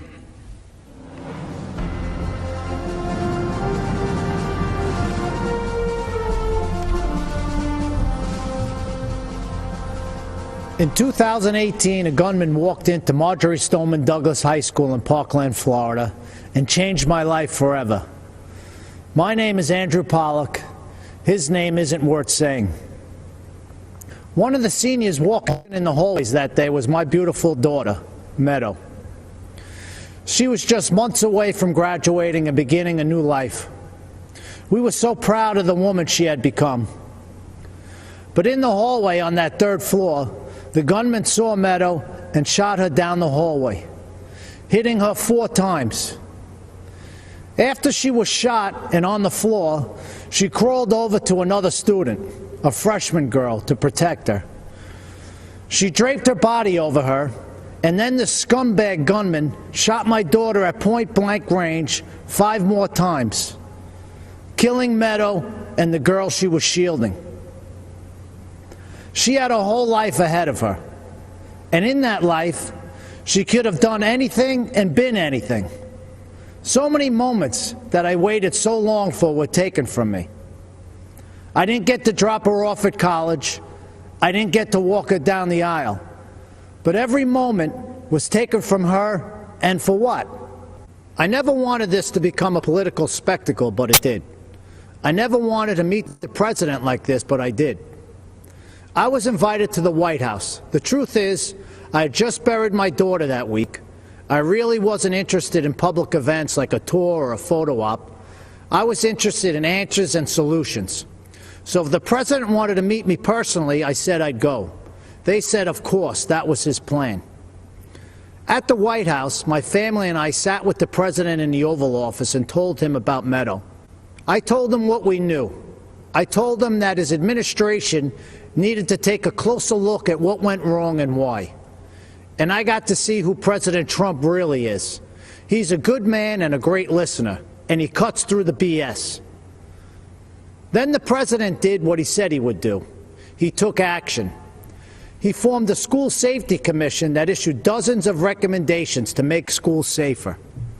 But I'll bet you never heard about that. Instead, the media turned my daughter's murder into a coordinated attack on President Trump, Republicans, and our Second Amendment. In fact, when President Trump asked me and other parents of children that were murdered in school shootings to join him as he announced the commission's findings, the media's first question wasn't about protecting kids. Shockingly, they asked about the government shutdown. President Trump turned to me appalled and said, "Andy, can you believe these people? We're trying to talk about school safety, and this is what they do." But I could believe it. After my daughter's murder, the media didn't seem interested in the facts, so I found them myself. I learned that gun control laws didn't fail my daughter. People did. The gunman had threatened to kill his classmates before. He had threatened to rape them. He had threatened to shoot up the school. Every red flag you could imagine. But the school didn't just miss these red flags. They knowingly ignored them. Far-left Democrats in our school district made this shooting possible because they implemented something they called restorative justice. This policy, which really just blames teachers for students' failures, puts kids and teachers at risk and makes shootings more likely. But it was billed as a pioneering approach to discipline and safety. I was just fine with the old approach to discipline and safety. It was called discipline and safety. But the Obama-Biden administration took Parkland's bad policies and forced them into schools across America.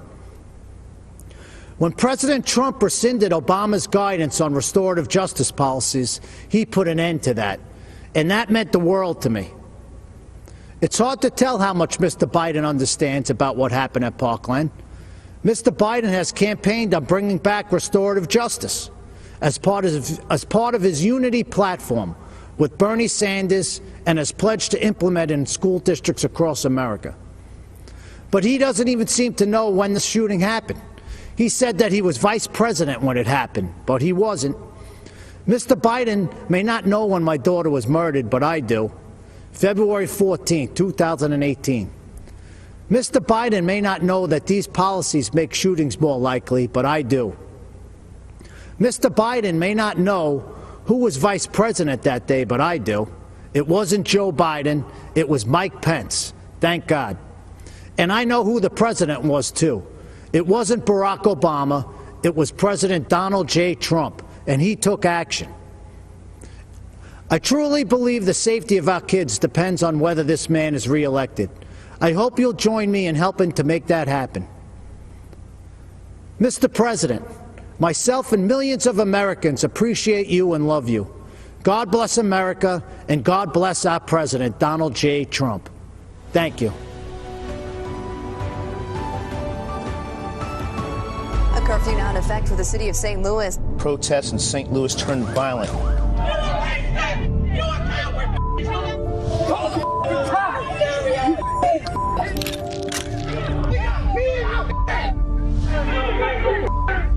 Mark McCloskey says he and his family have been threatened with violence. Under Missouri law, you have a right to defend your home and the lives of your family. A search warrant has been executed at the home of Mark and Patricia McCloskey. The husband and wife attorneys charged with pointing guns at protesters. They were simply trying to protect their home. Good evening, America. We are Mark and Patty McCloskey. We're speaking to you tonight from St. Louis, Missouri, where just weeks ago you may have seen us defending our home as a mob of protesters descended on our neighborhood. America is such a great country that not only do you have the right to own a gun and use it to defend yourself, but thousands of Americans will offer you free advice on how to use it. At least that's what we experienced. What you saw happen to us could just as easily happen to any of you who are watching from quiet neighborhoods around our country. And that's what we want to speak to you about tonight. That's exactly right.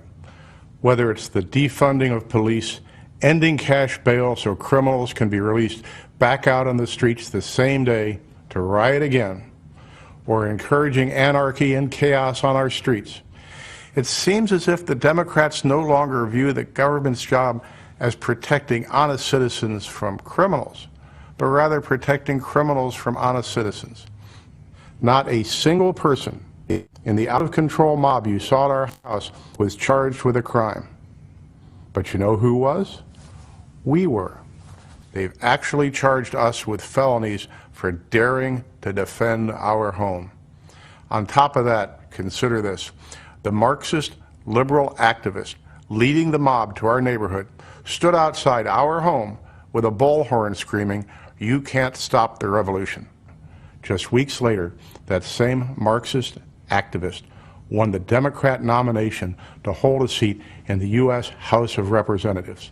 In the city of St. Louis, that's the same as winning the general election. That Marxist revolutionary is now going to be the Congresswoman from the 1st District of Missouri. These radicals are not content with marching in the streets. They want to walk the halls of Congress. They want to take over. They want power. This is Joe Biden's party.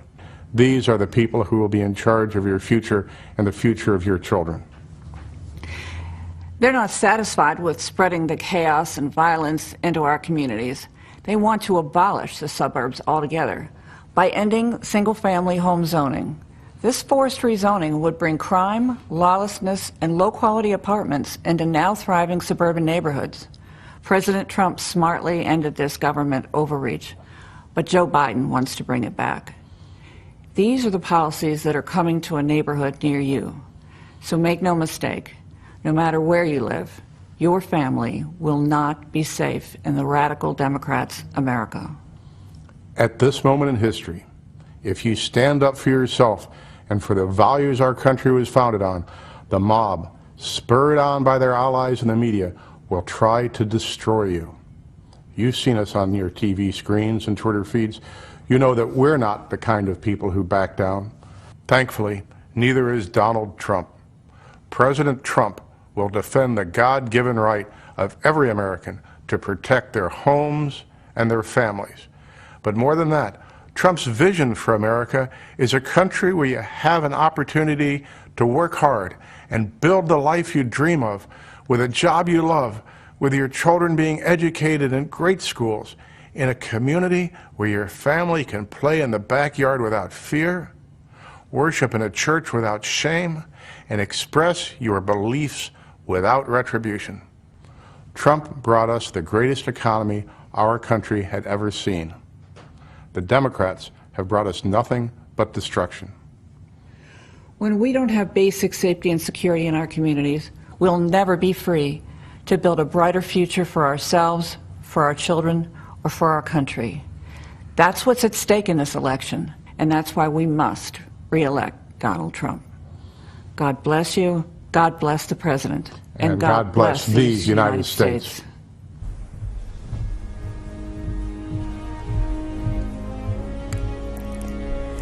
Good evening, America. I'm Kimberly Guilfoyle. I speak to you tonight as a mother, a former prosecutor, a Latina, and a proud American. And yes, a proud supporter of President Donald J. Trump. Why? Because he is the president who delivers for America. He built the greatest economy the world has ever known for the strivers, the working class and middle class. As commander-in-chief, he always puts America first. President Trump is the law and order president. Now, presidential leadership is not guaranteed. It is a choice. Biden, Harris, and the rest of the socialists will fundamentally change this nation. They want open borders, closed schools, dangerous amnesty, and will selfishly send your jobs back to China while they get rich. They will defund, dismantle, and destroy America's law enforcement. When you are in trouble and need police, don't count on the Democrats. As a first-generation American, I know how dangerous their socialist agenda is. My mother, Mercedes, was a special education teacher from Aguadilla, Puerto Rico. My father, also an immigrant, came to this nation in pursuit of the American dream. Now, I consider it my duty to fight to protect that dream. Rioters must not be allowed to destroy our cities. Human sex drug traffickers should not be allowed to cross our border. The same socialist policies which destroyed places like Cuba and Venezuela must not take root in our cities and our schools. If you want to see the socialist Biden-Harris future for our country, just take a look at California. It is a place of immense wealth, immeasurable innovation, and immaculate environment. And the Democrats turned it into a land of discarded heroin needles in parks, riots in streets, and blackouts in homes.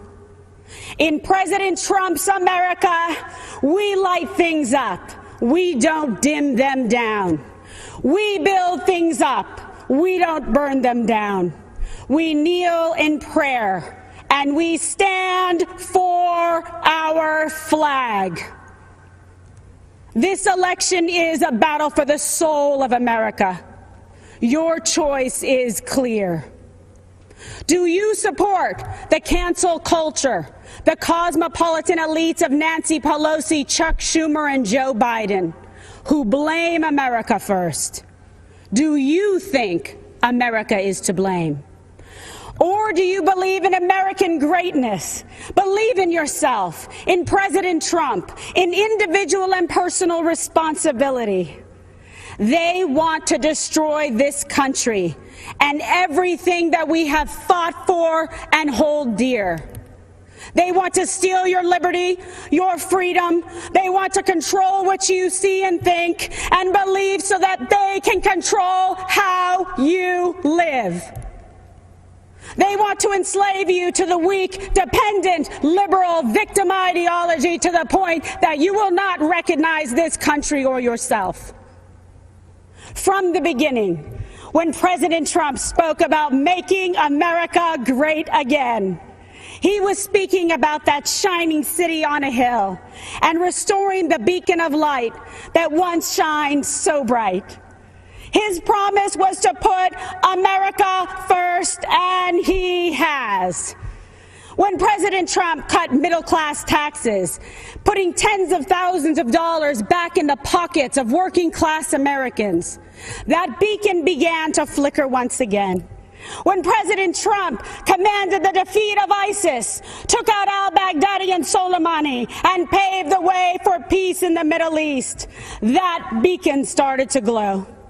When he negotiated historic trade deals with Canada, Mexico, Japan, and China, bringing back thousands of manufacturing jobs to America, that beacon shined bright once again for the world to see. America, it's all on the line. President Trump believes in you. He emancipates and lifts you up to live your American dream. You are capable. You are qualified, you are powerful, and you have the ability to choose your life and determine your destiny. Don't let the Democrats take you for granted. Don't let them step on you. Don't let them destroy your families, your lives, and your future. Don't let them kill future generations because they told you and brainwashed you and fed you lies that you weren't good enough. Like my parents, you can achieve your American dream. You can be that shining example to the world. Manifest and be the change in this country that you dream, that you hope, that you believe in. Stand for an American president who is fearless, who believes in you, and who loves this country and will fight for her.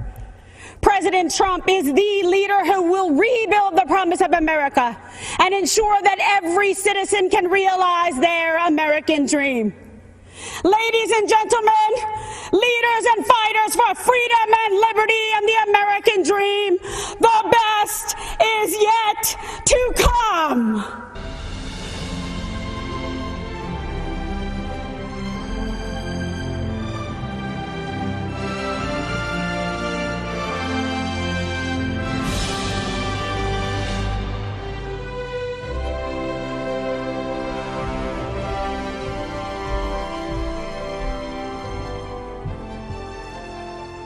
I'm Congressman Steve Scalise. We're facing some tough challenges in America. This isn't the first time we've been here. I've worked closely with Donald Trump over the last few years, and if there's one constant theme to how he approaches problems, it's how much he cares about the hardworking people that Washington left behind. I've seen this firsthand. After I was shot on a baseball field by a leftist gunman, first responders rushed me to a hospital where I battled for my life. That same night, Donald Trump came to the hospital along with First Lady Melania Trump. They consoled my wife Jennifer. They were there for my family in my darkest hours. Donald Trump would call to check on me throughout the following weeks just to see how I was doing. That's the kind of person he is. That's the side of Donald Trump that the media will never show you. Look, there's a lot at stake. This is an election between a party that wants to burn down the foundations of our country to the ground and a party that wants to rebuild and protect our great nation. The left wants to defund the police. This is personal to me. I wouldn't be here without the bravery and heroism of the men and women in law enforcement who saved my life. President Trump stands with those brave men and women. Joe Biden has embraced the left's insane mission to defund them. There won't be an America to leave to our children and grandchildren without those brave law enforcement officers and first responders. Joe Biden's made a career in Washington for 47 years, promising things he's never delivered. In just 3 short years, President Trump has delivered huge wins for American families. While Joe Biden made hollow promises when he chaired the Senate Judiciary Committee, Donald Trump took action and delivered criminal justice reform. Joe Biden claims to care about the working man, but millions of good manufacturing jobs were shipped overseas during the Obama-Biden years to countries like China. Donald Trump brought those jobs back. I've seen how deeply President Trump cares about rebuilding our evaporating middle class. President Trump pledged to give the forgotten men and women of America a real shot at the American dream. And again, he delivered. The lowest unemployment rate in over 50 years, women creating small businesses at record pace, wages rising, the fastest, by the way, for lowest income levels. What can Joe Biden say to that? What has Joe Biden done in his 47 years in Washington that can compare to that? President Trump has delivered for the hardworking people of this great nation. It's going to take that kind of bold leadership to get us out of this COVID crisis.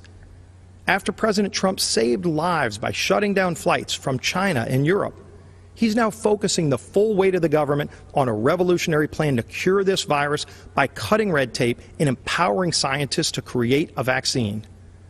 This is visionary leadership in action at a time when we can't afford another 47 years of hollow promises.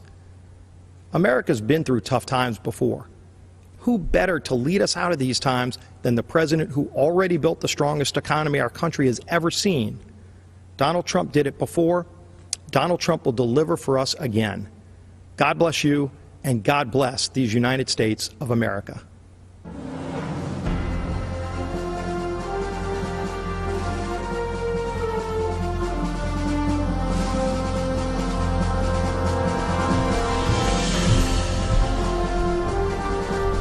I'm Sean Parnell, and it is an honor to be here. In 2006, the Army sent me to Afghanistan as a young platoon leader, placed in command of Americans from every corner of our planet. Our platoon reflected the diversity of our nation, every race, creed, and religion. Despite those differences, we were bound together as brothers from the same American family. On June 10, 2006, our platoon was attacked just after dawn. Outnumbered 10-1, we endured mortar and machine gun fire as hundreds of Taliban charged us from three sides. We had 24 men that day. Wave after wave of Taliban advanced up the hill. I was wounded 3 times in the fighting. Nearly all of my platoon was wounded within the first minute, but the enemy kept coming. We fought to our last rounds of ammunition, and when it was over, we held the hill. In the face of death, I saw ordinary Americans become heroes. In our darkest hour, when our survival depended on each other, my men and I learned an important lesson. We all bleed red. Our differences did not define us. United, we were unbeatable. After 485 days of combat, I came home eager to enjoy the freedoms I risked my life to defend.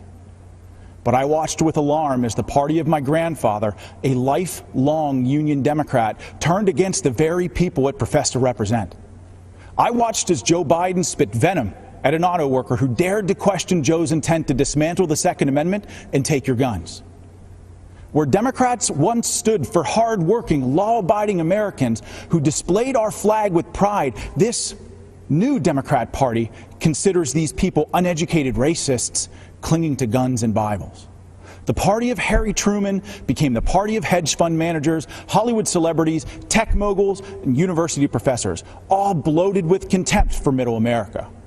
I look across the aisle and I do not see a party that wants you to pursue your dreams. I see a Democrat Party that wants to dictate what those dreams are. I don't see a party that wants you to be free. I see a party that wants to chain you to conformity and will destroy anyone they deem a heretic. I swore an oath to defend my country and its Constitution. President Trump has sworn to do the same. That's why he's advanced freedom, despite savage political attacks, to overcome the agenda of the radical left. President Trump has unleashed the economic might of this nation like no other president in our history. He triggered the rising tide of working families, brought us energy independence, reclaimed jobs from overseas that, Democrats said would never return. He has fiercely defended the besieged First and Second Amendments. That is just a start. With 4 more years, imagine what we can achieve by simply working with our president. I believe in our president's vision for the future. I stand here tonight calling on all Americans to join us. It doesn't matter what you look like, who you love, how you worship your gender or your job. If you're a traditional Democrat who's become disillusioned with how radical your party has become, then stand with us. You are most welcome. America needs all her patriots to rush to her defense. My fellow Americans, I promise you this. In our tent, you are free. Free to speak the truth, choose your journey, define your life. You have the power to go as far as you aim, then aim higher and keep going, because that is what Americans do. We are idealists and dreamers, lovers of adventure. We're rugged and independent. We don't make excuses. We make the impossible a reality. Think about it. In a century, we went from ground-bound dreamers gazing to the stars to doers who created the means to reach them. This is not the time to stand on the sidelines. If you love our country as we do, as our president does, join the chorus of patriot voices that will preserve this exceptional union. Mr. President, lead the way. Millions in our American family believe in this path to destiny. Guide us to that horizon. Thank you, and may God bless the United States of America.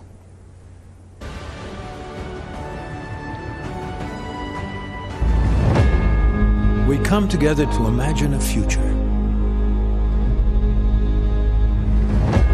determined by the shining light of our hopes and values and faith. A country where we are judged by our character with dignity and respect for all. The belief that all are created equal, that lives matter irrespective of race, creed, or color. Committed to excelling beyond our dreams. 4 years ago, we faced an historic crossroad. Career politicians promising change every election, but delivering emptiness. We chose a different path. A man who is not a politician. A man who cares. A man who works tirelessly for you. Still, politicians spun their deceptions and obstructed progress, fanning the flames of lawlessness. We all know that it is easy to criticize. It takes a true leader to solve problems. COVID-19, while others criticize without solutions. President Trump's swift action saved lives. And as leading Democrats want to keep businesses closed down, our president is leading the way for a full economic recovery. We are America. We as Americans work together to overcome challenges, write our own stories. America. Land of promise, land of opportunity, land of heroes, land of greatness.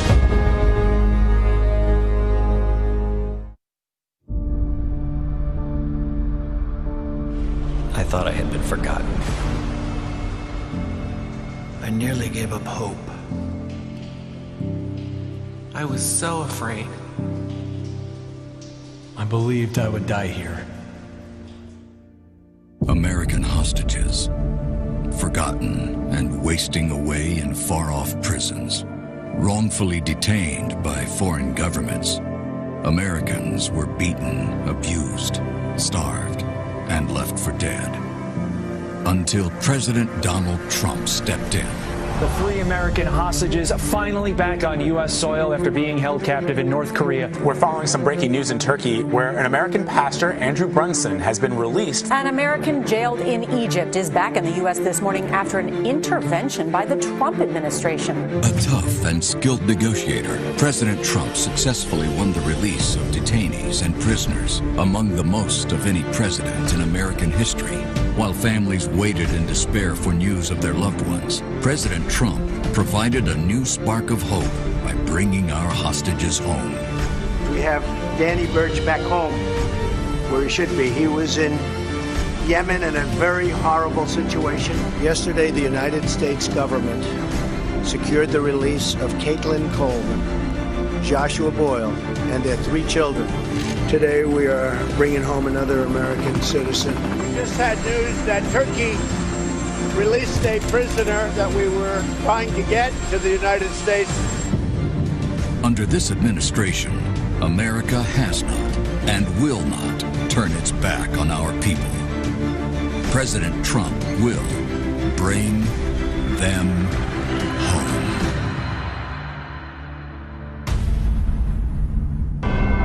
Diplomacy, negotiation skills, perseverance, faith, the ingredients of hope when there is no hope. No American should ever be left behind. Priority, freeing American hostages.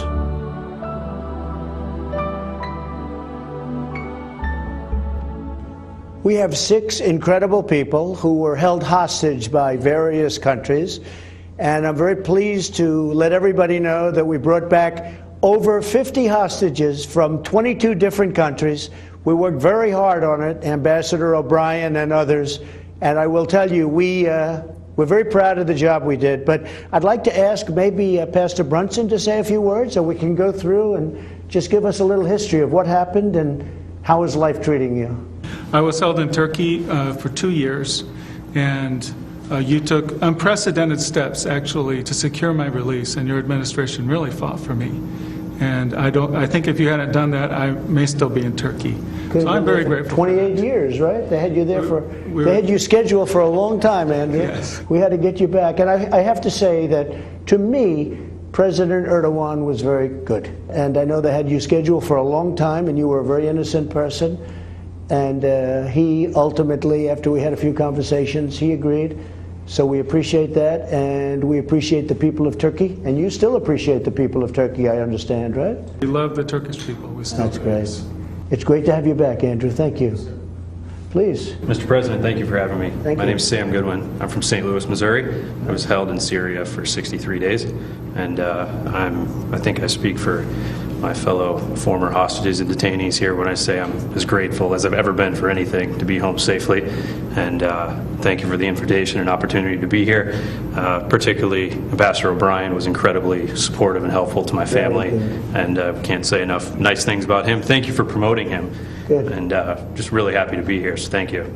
We got you back. You got me back, yeah. We got you all back, and we have some more that we're working on right now to get back that we better do. Please, go ahead. My name is Michael White, Mr. President. I do, once again, it's an honor to be here, honor to meet you in person. Basically, what had happened with me is I traveled over to the country of Iran. It turned out it was a major trap, and I was apprehended there. I went through a lot in their injustice system, in the Iranian justice system. Iran is an oppressive, extortionist, terrorist regime. You know what I'm talking about. But what you did, sir, is you were able to get me out of that prison in record time. It was amazing. Thank you very much. Well, thank you. Really The honor's all mine. Please. Yeah, my name is Josh Holt. This is my wife, Tammy. Yes. We were held hostage in Venezuela for 2 years. I know very well. And you helped us get out. Senator Hatch worked with you very well on that as well. And it was a great honor to be able to meet you right when we got back. And I remember a lot of people asking me, what was it like meeting President Trump? And I just say I was blown away. I had just gotten released after 2 years. Then I'm shaking the hand of the president in the Oval Office, so I don't really remember a whole lot of it. So it's nice to meet you again, and it's been great. It's been great to be back, helping people through situations that they've gone through, and now we have started our family. Well, the great people of Utah really wanted me to do something about the two of you, and we were able to do it. And a little bit of a miracle, I think, frankly. It was. Because it was a very hostile period, and we appreciate everybody working so hard with us, but we were able to get you both back. And are you living in Utah now, I hope? We're still living in Utah. That's good. We'll say hello to the folks in Utah, because they're great people. Thank you very much. Congratulations. Thank you. Please. I'm Brian Aaron. Spent an unexpected trip there in India. I was not going to India. I was going through India to Nepal, where I've been working for the last 18 years. But on behalf of my family and myself, thank you, President Trump, for getting us out and getting us home. The darkest moment of our whole time together, your letter to my wife came, and it really gave her the hope and the peace. And that's great. From that time forward, as more people got involved, especially the ambassador there in India, things became more peaceful, and the hope was there for the last 4 months that we really would get to come home, because they had planned on keeping me for 3 to 5 years. The original charge thing was 3 to 5 years, right, and that was cleared, and then they came up with new charges to do a 7-year term. Well, India responded very well to my request. Good. So we appreciate that. We appreciate everything y'all did. Thank you all for being with us. We have a few more people we want to get back, and we will get them back, and they'll be back very soon. Thank you very much. Appreciate it. Great stories.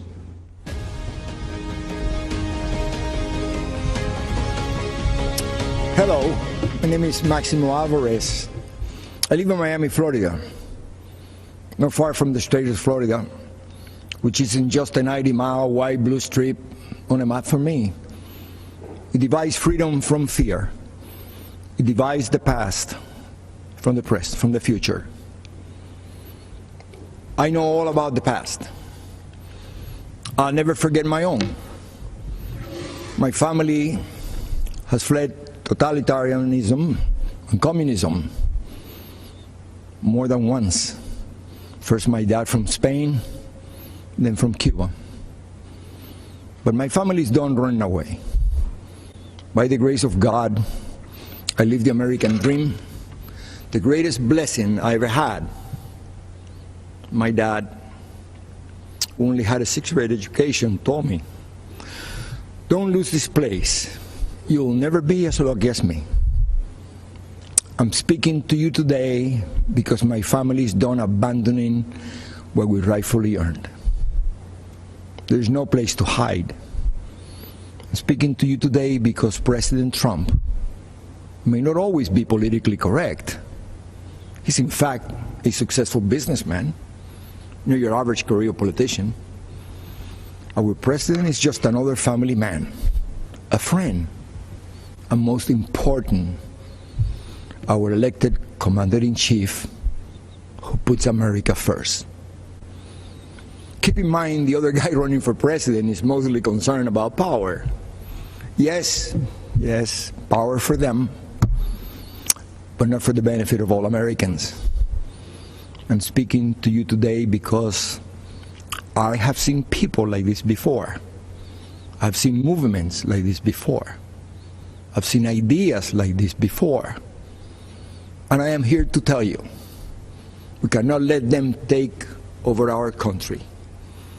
I heard the promises of Fidel Castro, and I can never forget all those who grew up around me, who looked like me, who suffered and starved and died because they believed those empty promises. They swallowed the communist poison pill. If you have a chance, go to the Freedom Tower in Miami. Stop and listen. You can still hear the sounds of those broken promises. It is the sound of waves in the ocean carrying families clinging to pieces of wood. Families with children who can't swim, but willing to risk everything to reach this blessed land. It is the sound of tears hitting the paper of an application to become an American citizen. Most heard and liked the promises, but soon after, they experienced the reality. Look at them, listen to them, learn the truth. Those false promises: spread the wealth, free education, free health care, defund the police, trust the socialist state more than your family and your community. They don't sound radical to my ears. They sound familiar. And Fidel Castro was asked if he was a communist. He said he was a Roman Catholic. He knew he had to hide the truth. But the country I was born in is gone, totally destroyed. When I watch the news in Seattle, Chicago, Portland, and other cities, when I see the history being rewritten, when I hear the promises, I've heard echoes of the former life I never wanted to hear again. I see shadows I thought I had outrun. My parents only wanted one person to decide my fate: me. Not some party member, not some government official, not some bureaucrat. In America, I would decide my own future. I am so grateful to America, the place where I was able to build my American dream through hard work and determination. President Trump knows that the American story was written by people just like you and I, who love our country and take risks to build a future for our families and neighbors. I may be a Cuban-born, but I am 100% American. This is the greatest country in the world.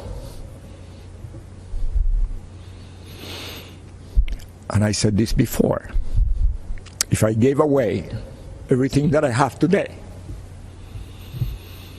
it would not equal 1% of what I was given when I came to this great country of ours. The gift of freedom. Right now, it is up to us to decide our fate and to choose freedom over oppression. President Trump, he's fighting the forces of anarchy and communism. And I know he will continue to do just that. And what about his opponent and the rest of the DC swamp? I have no doubt they will hand the country over to those dangerous forces. You and I will decide. And here's what I've decided. My decision is very easy. I choose President Trump because I choose America. I choose freedom. I still hear my dad.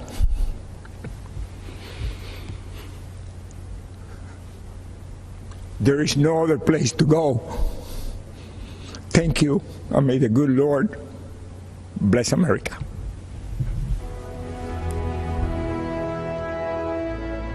The Democrats are just going more and more left. Many positive about socialism, liking it more than capitalism. Many of the ideas we fought for that were considered radical are now mainstream. The compromise that they came up with, if implemented, will make Biden the most progressive president since FDR. The radical left has taken over the Democratic Party, and Joe Biden is marching in lockstep with them. Biden and the far left are promising to crush middle-class families with trillions in new taxes. If you elect me, your taxes are going to be raised, not cut. Promising amnesty and health care for 11 million illegal immigrants. Citizenship for 11 million undocumented folks. Promising to shut down energy exploration, killing jobs, and hurting America's economy. I guarantee we're going to end fossil fuel. In Joe Biden's America, the radical left get whatever they want, and you get to pay for it. They've already taken over Joe Biden and the Democratic Party. Don't let them take over America.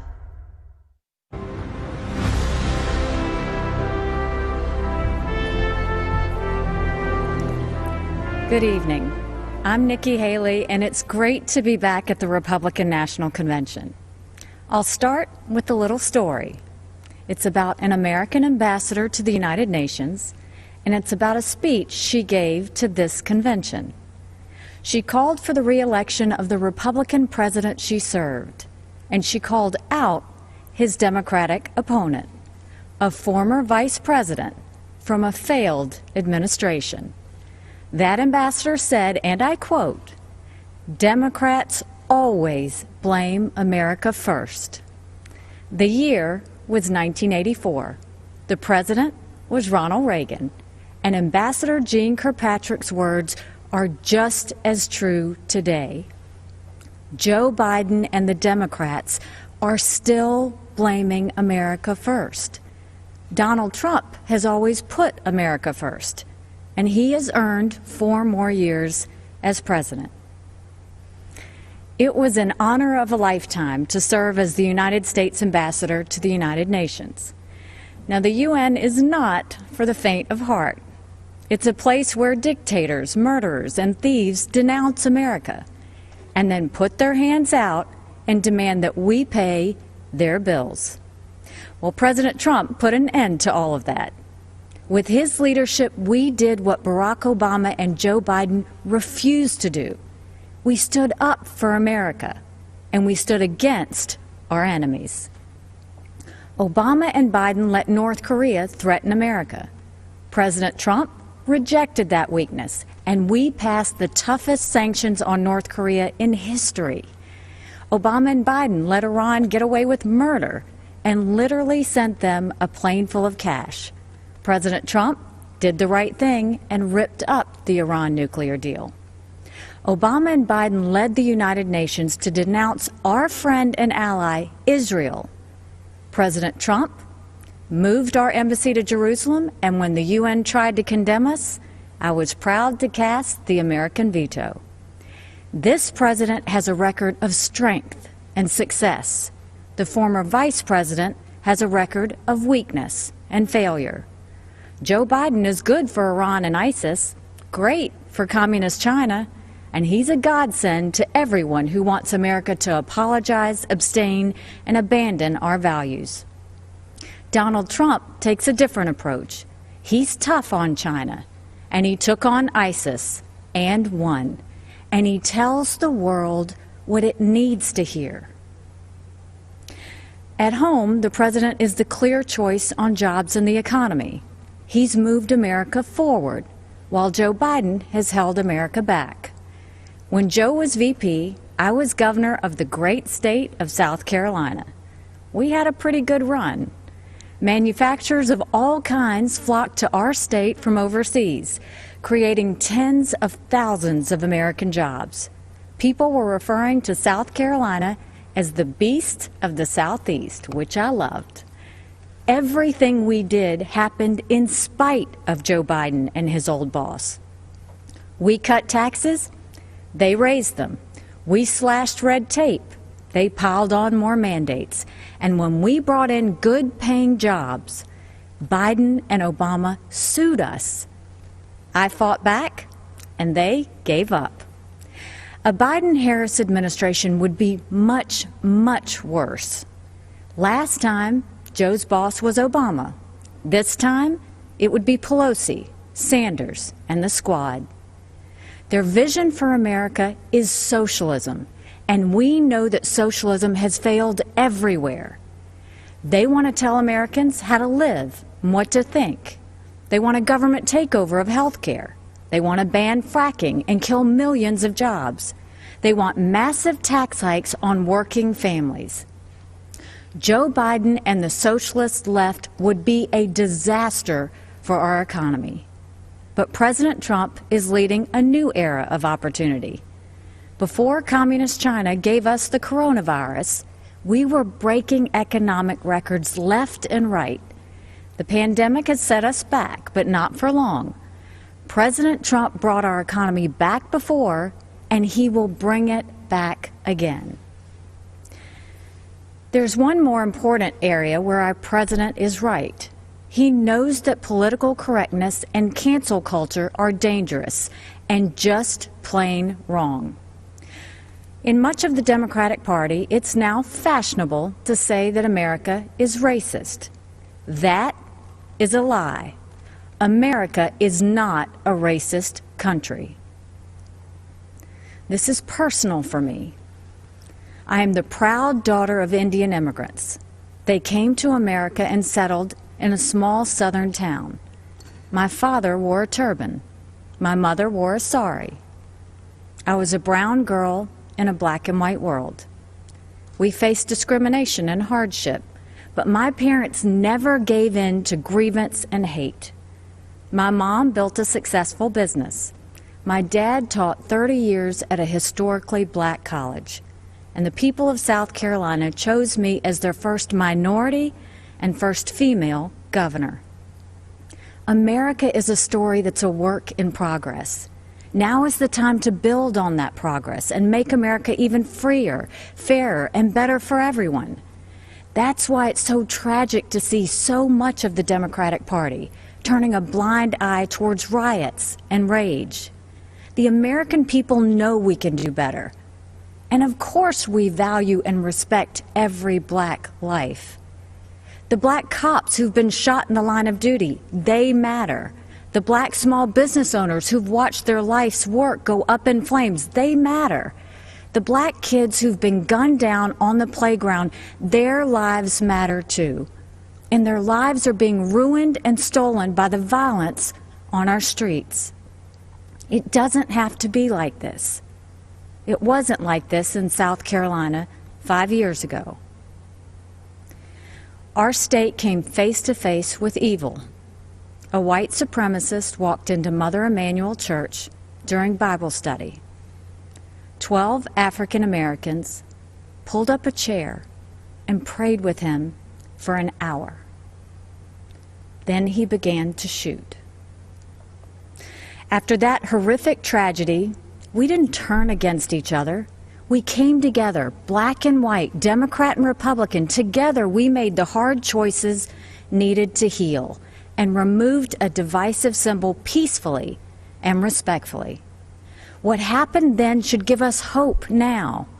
America isn't perfect, but the principles we hold dear are perfect. If there's one thing I've learned, it's that even on our worst day, we are blessed to live in America. It's time to keep that blessing alive for the next generation. This president and this party are committed to that noble task. We seek a nation that rises together, not falls apart in anarchy and anger. We know that the only way to overcome America's challenges is to embrace America's strengths.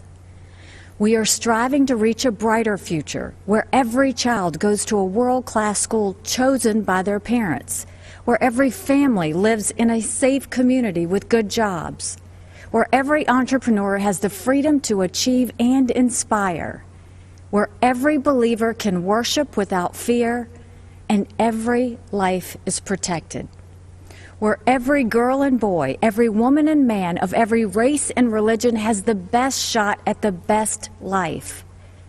In this election, we must choose the only candidate who has and who will continue delivering on that vision.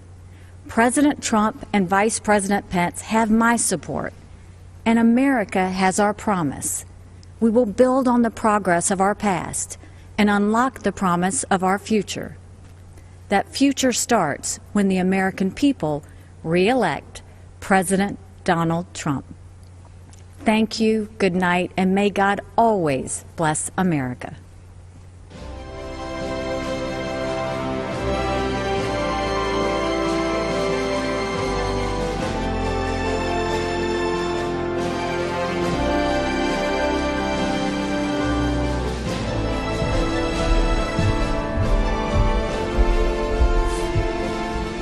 Good evening, America. I'm Donald Trump Jr. We're here tonight to talk about the great American story, to talk about this country we all love, this land of promise and opportunity, of heroes and greatness. Just a few short months ago, we were seeing the American dream become a reality for more of our citizens than ever before. The greatest prolonged economic expansion in American history, the lowest unemployment rate in nearly 50 years, the lowest unemployment rates ever for Black Americans, Hispanic Americans, women, and pretty much every other demographic group. And then, courtesy of the Chinese Communist Party, the virus struck. The president quickly took action and shut down travel from China.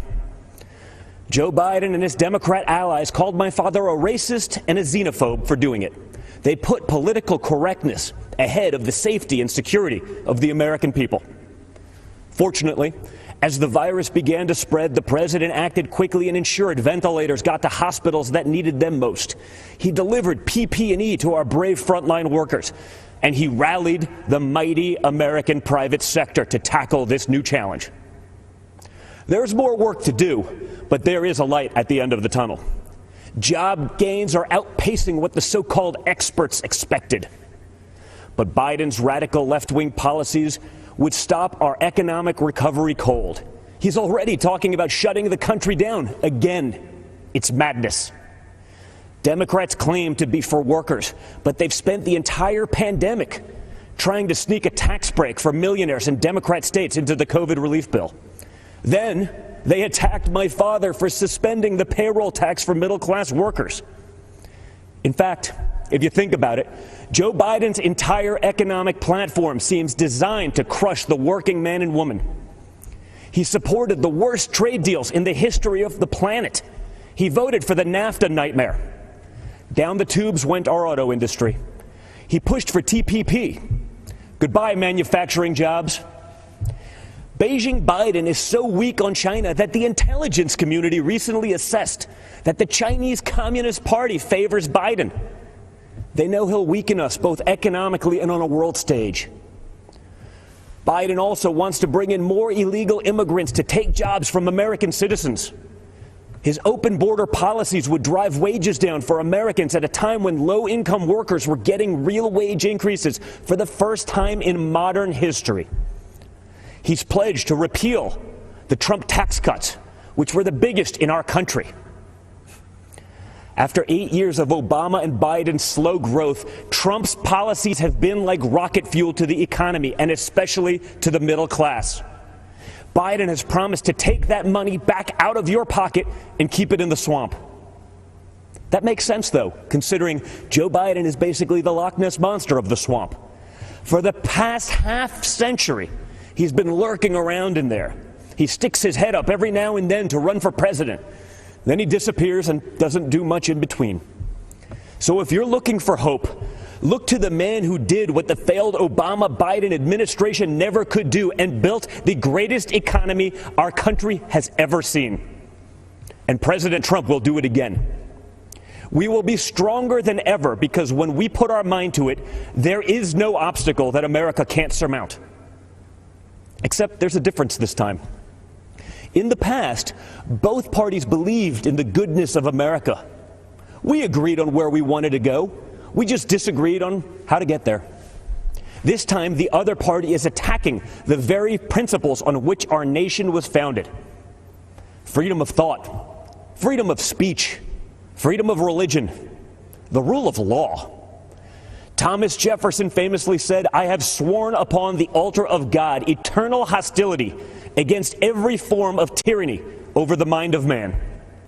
Our founders believed there was nothing more important than protecting our God-given right to think for ourselves.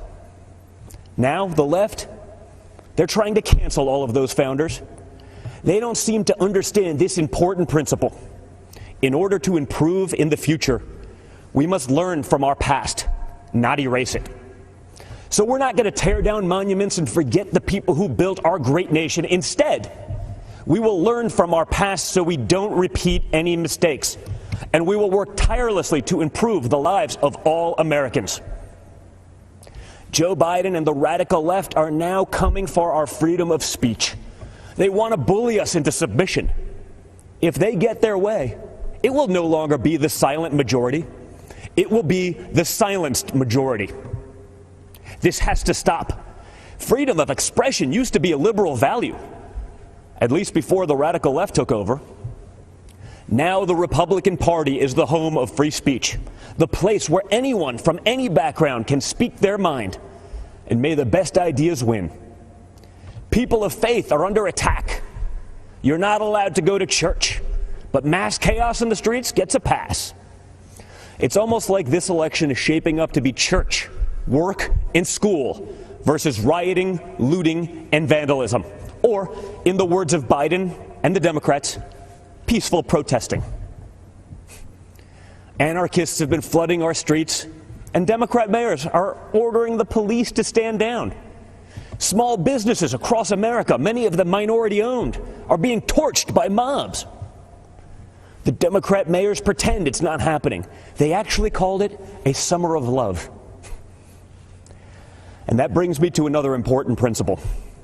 Every American must be free to live without fear of violence in your country, in your communities, and in your homes.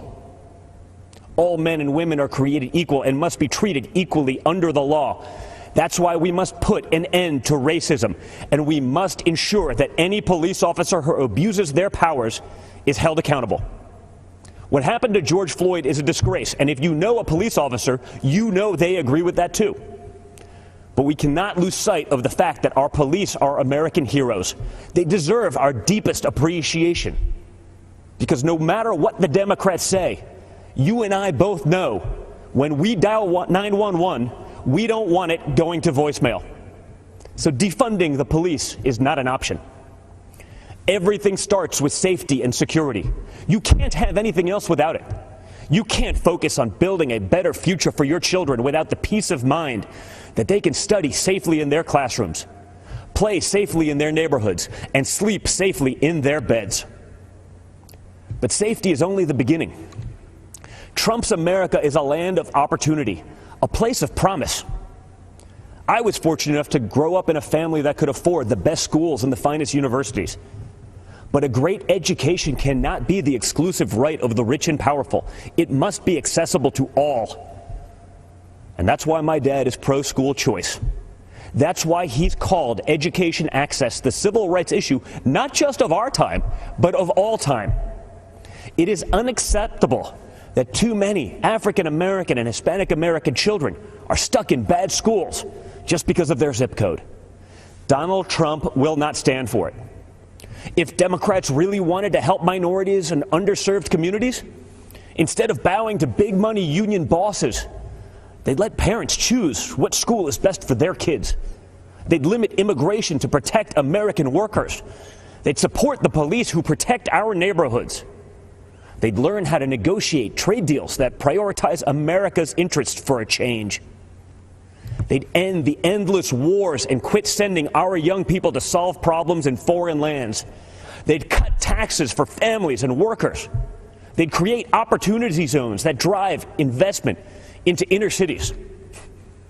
In other words, if Democrats cared for the forgotten men and women of our country, they'd do exactly what President Trump is doing. America is the greatest country on earth, but my father's entire worldview revolves around the idea that we can always do even better. Imagine the life you want to have, one with a great job, a beautiful home, a perfect family. You can have it. Imagine the country you want to live in, one with true equal opportunity, where hard work pays off and justice is served with compassion and without partiality. You can have it. Imagine a world where the evils of communism and radical Islamic terrorism are not given a chance to spread, where heroes are celebrated and the good guys win. You can have it. That is the life.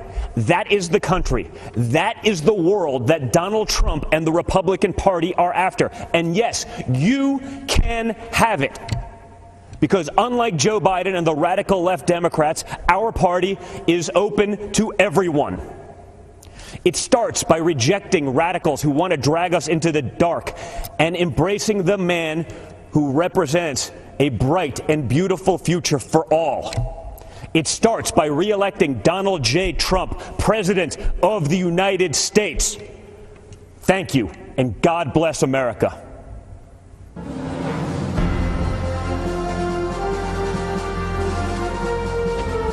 Catalina Lauf. I work in the political space. And I'm Madeline Lauf, and I'm the founder of Begin Health, a children's nutritional company. We grew up in a really small town outside of Chicago. Our mom's from Guatemala. Our dad's a small business owner from Chicago, and so we brought two different cultures together to create us. A little bit of crazy and a little bit of fun, yeah. I guess. They taught us the values of hard work, liberty, to love this country unapologetically. Our dad is a beekeeper and just had so many different things out in the countryside, and it was just such a sweet We grew up selling honey at farmers markets, so my line was, have you ever been stung by a bee? But really, it was teaching us, again, entrepreneurship, small business, self-reliance, and that we're the ones that need to put in the hard work to get what we want.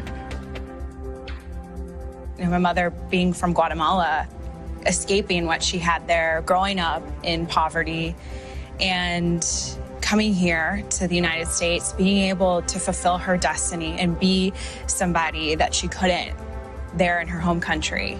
And they really instilled in us the sense of purpose, but also self-accountability, and that we had to strive to do the things that we wanted, and it was up to us to make those things happen. In America, there's no ceiling of opportunity. You know, you define your own destiny through personal responsibility, through hard work, through having a moral value system. That's the American dream, and President Trump's providing that for everybody. Look at my business, Begin Health. As a small startup that is growing and launching, we are constantly trying to innovate and The big challenge that COVID brought that we just didn't see coming was that just almost everything kind of just shut down. And when you are a small startup and you have limited funding, and the funding is really only to kind of get you to that next milestone, we were really struggling. And so we were able to apply for a PPP loan, which really helped allow us to continue hiring and working and developing our products so that we could ultimately still launch. It's now more than ever so important to have a president and an administration that understands that small business is the backbone of our economy. Tax Cuts and Jobs Act was huge. Manufacturing, deregulation, fair trade. These are things that affected real Americans. We have a champion in the Oval Office who has this business background. He actually understands the need for small businesses like my sisters to survive. We aren't the stereotypical conservative. I mean, we come from Hispanic descent and we're millennial women, and that's not what the media wants. And so somebody like AOC, Alexandria Ocasio-Cortez, this far left, these women come out with these very, very destructive political ideologies that are trying to infiltrate millennials and the next generation. I've decided to step up and say, well, we need a counter voice to these women. There has been an assault on capitalism, just generally. And I think it's very scary to imagine a Biden world where the progressive wing ideas are starting to take front and center stage. You know, that will really choke the American economy. There will be over-regulation, over-taxation. It's very hard to innovate through those two things. And ultimately, what's really sad is the thought of making all of us dependent on the government, and we are not going to allow that. I've seen a lot of moderates, a lot of people now changing over because of everything that's been happening. This is a taste of Biden's America. I mean, the rioting, the crime, freedom is at stake now, and this is going to be the most important election of our lifetime. We want to preserve the America that our mother came here for. Having a thriving economy, that is keeping America great, and President Trump has delivered on that promise. He's truly fighting for the American people. We're the greatest country in the world, period. On our worst day, we're still the greatest country in the world. And in order to preserve that, it's by putting America first, having a thriving economy, having happiness.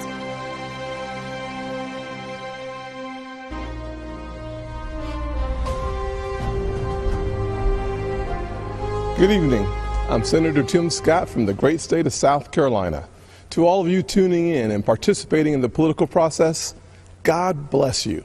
This isn't how I picture tonight, but our country is experiencing something none of us envisioned. From a global pandemic to the deaths of George Floyd and Breonna Taylor, 2020 has tested our nation in ways we haven't seen for decades. But regardless of the challenges presented to us, every 4 years, Americans come together to vote, to share stories of what makes our nation strong and the lessons we have learned that can strengthen it for further generations.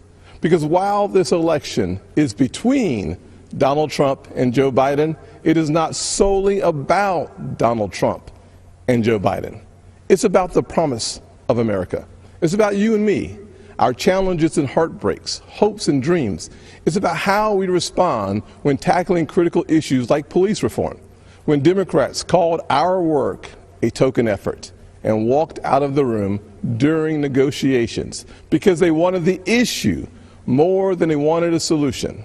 Do we want a society that breeds success or a culture that cancels everything it even slightly disagrees with? I know where I stand. Because you see, I am living my mother's American dream.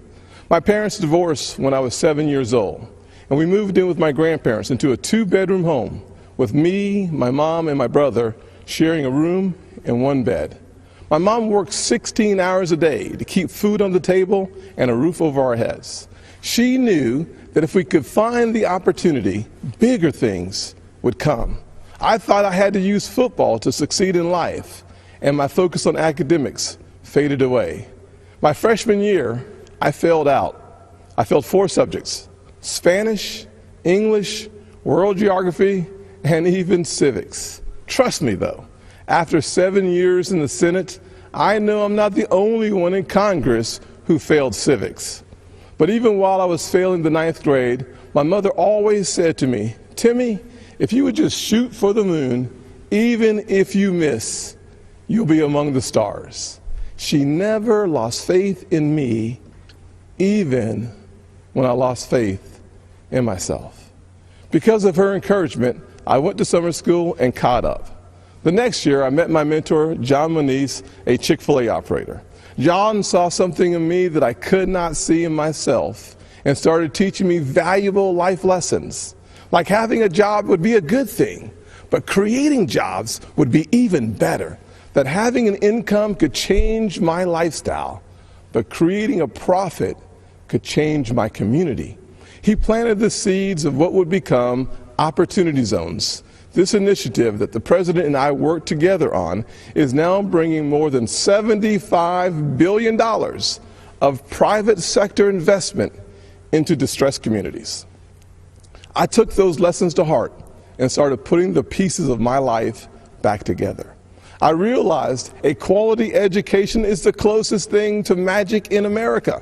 That's why I fight to this day for school choice, to make sure every child in every neighborhood has a quality education. I don't care if it's a public, private, charter, virtual, or a homeschool. When a parent has a choice, their kid has a better chance. And the President has fought alongside me on that.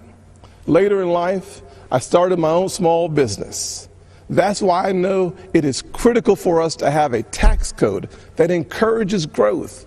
We actually saw revenues to the Treasury increase after we lowered taxes in 2017. Rest assured, the Democrats do not want you to know that. After starting my small business and spending some time in local government, I decided to run for Congress in 2010. The district is based in Charleston, South Carolina, where the Civil War started, against a son of our legendary Senator, Strom Thurmond. You may be asking yourself, how does a poor black kid from a single-parent household run and win in a race crowded with Republicans against the Thurmond?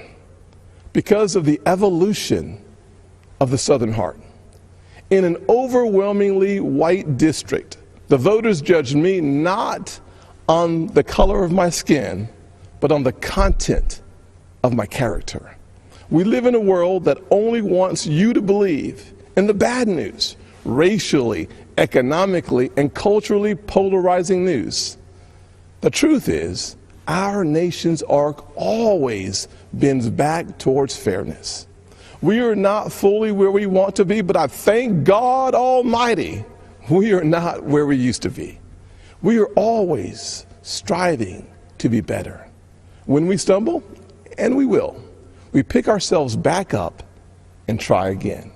We don't give in to cancel culture or the radical and factually baseless belief that things are worse today than in the 1860s or the 1960s. We have work to do, but I believe in the goodness of America. The promise that all men and all women are created equal. And if you're watching tonight, I'm betting you do too. Over the past 4 years, we have made tremendous progress towards that promise. President Trump built the most inclusive economy ever. 7 million jobs created pre-COVID-19, and 2/3 of them went to women, African Americans, and Hispanics. The first new major effort to tackle poverty in a generation, Opportunity Zones.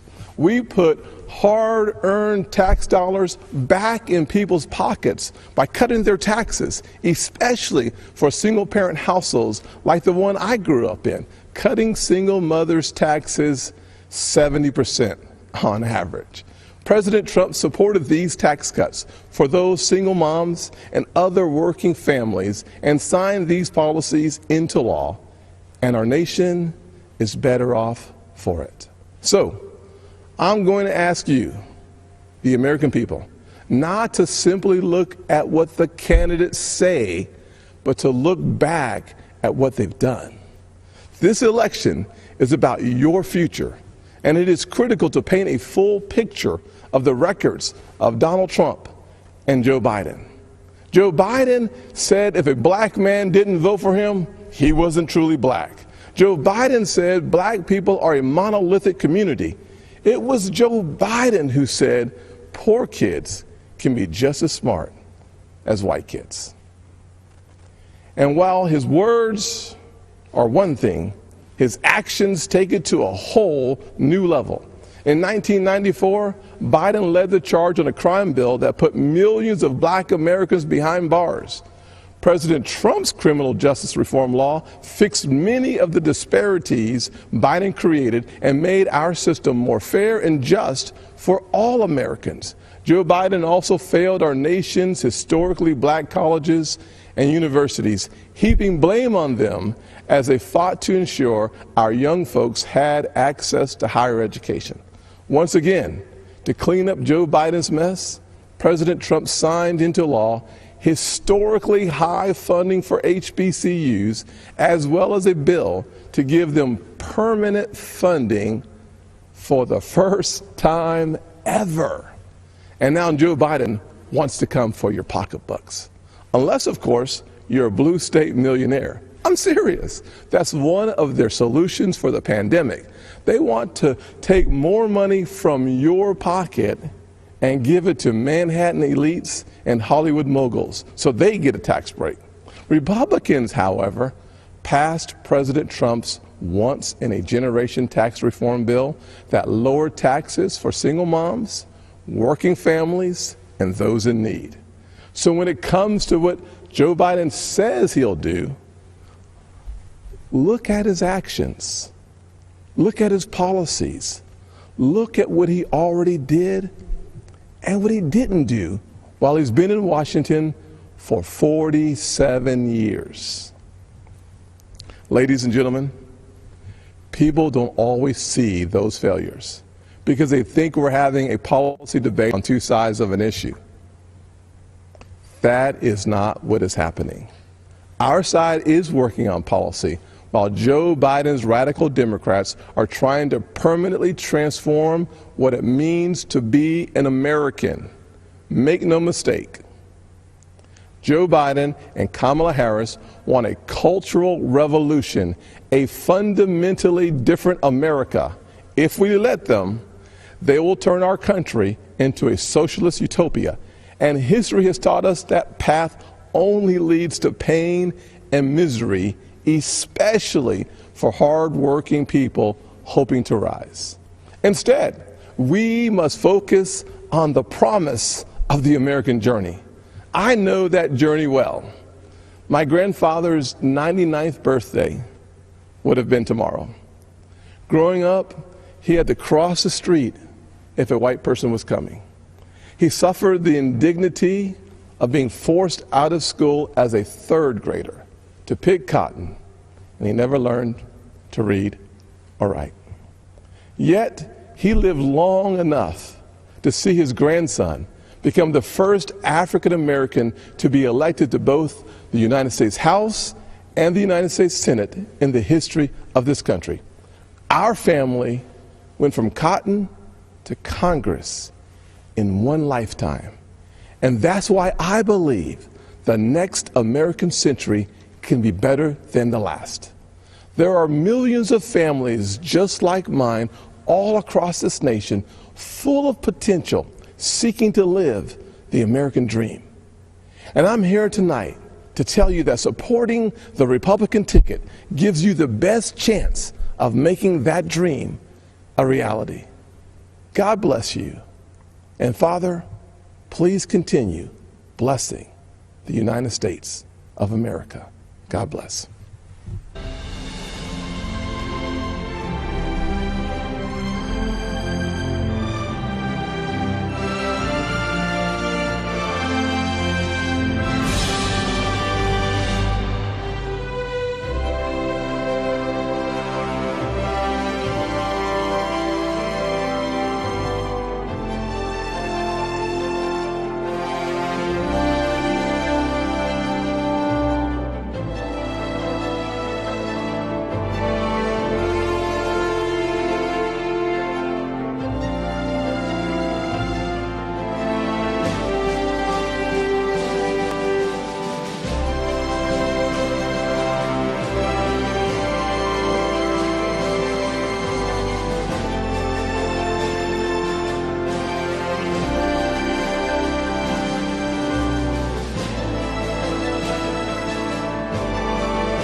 Good evening, folks, and I'm Rick Wilson. Welcome to LPTV, the Lincoln Project's experiment in streaming during the Republican convention this week.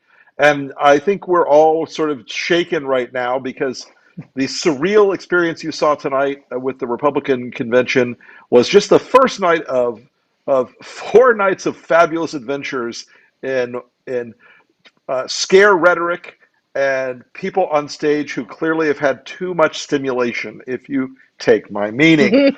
There was a diversity of speakers this evening, and by diversity I mean they were all on a spectrum somewhere between adoring Donald Trump, worshiping Donald Trump, praising Donald Trump in ways that would make a medieval courtier embarrassed, and of course kissing Donald Trump's ass.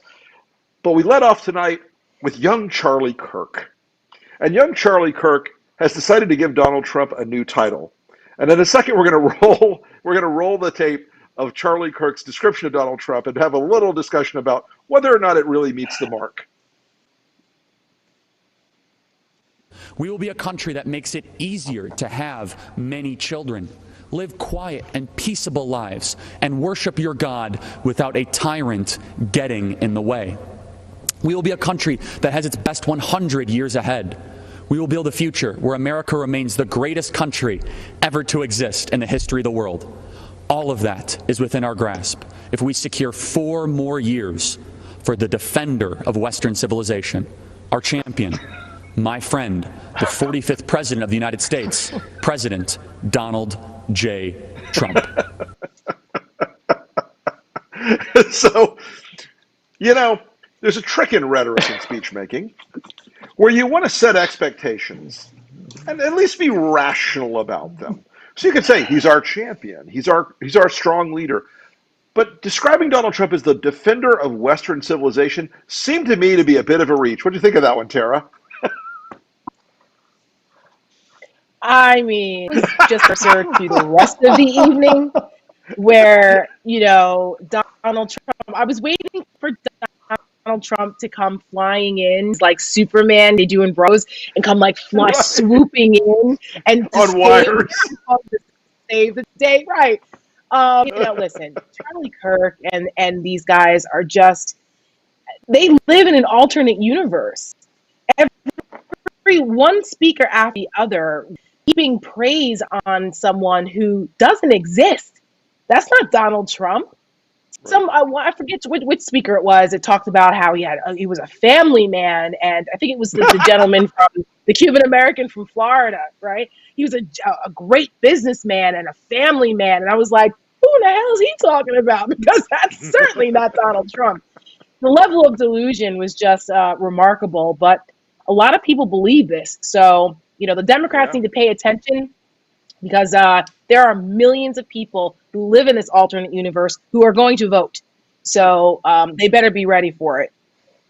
Yeah. So, Keith, you and Charlie are about the same age. You guys bro around much?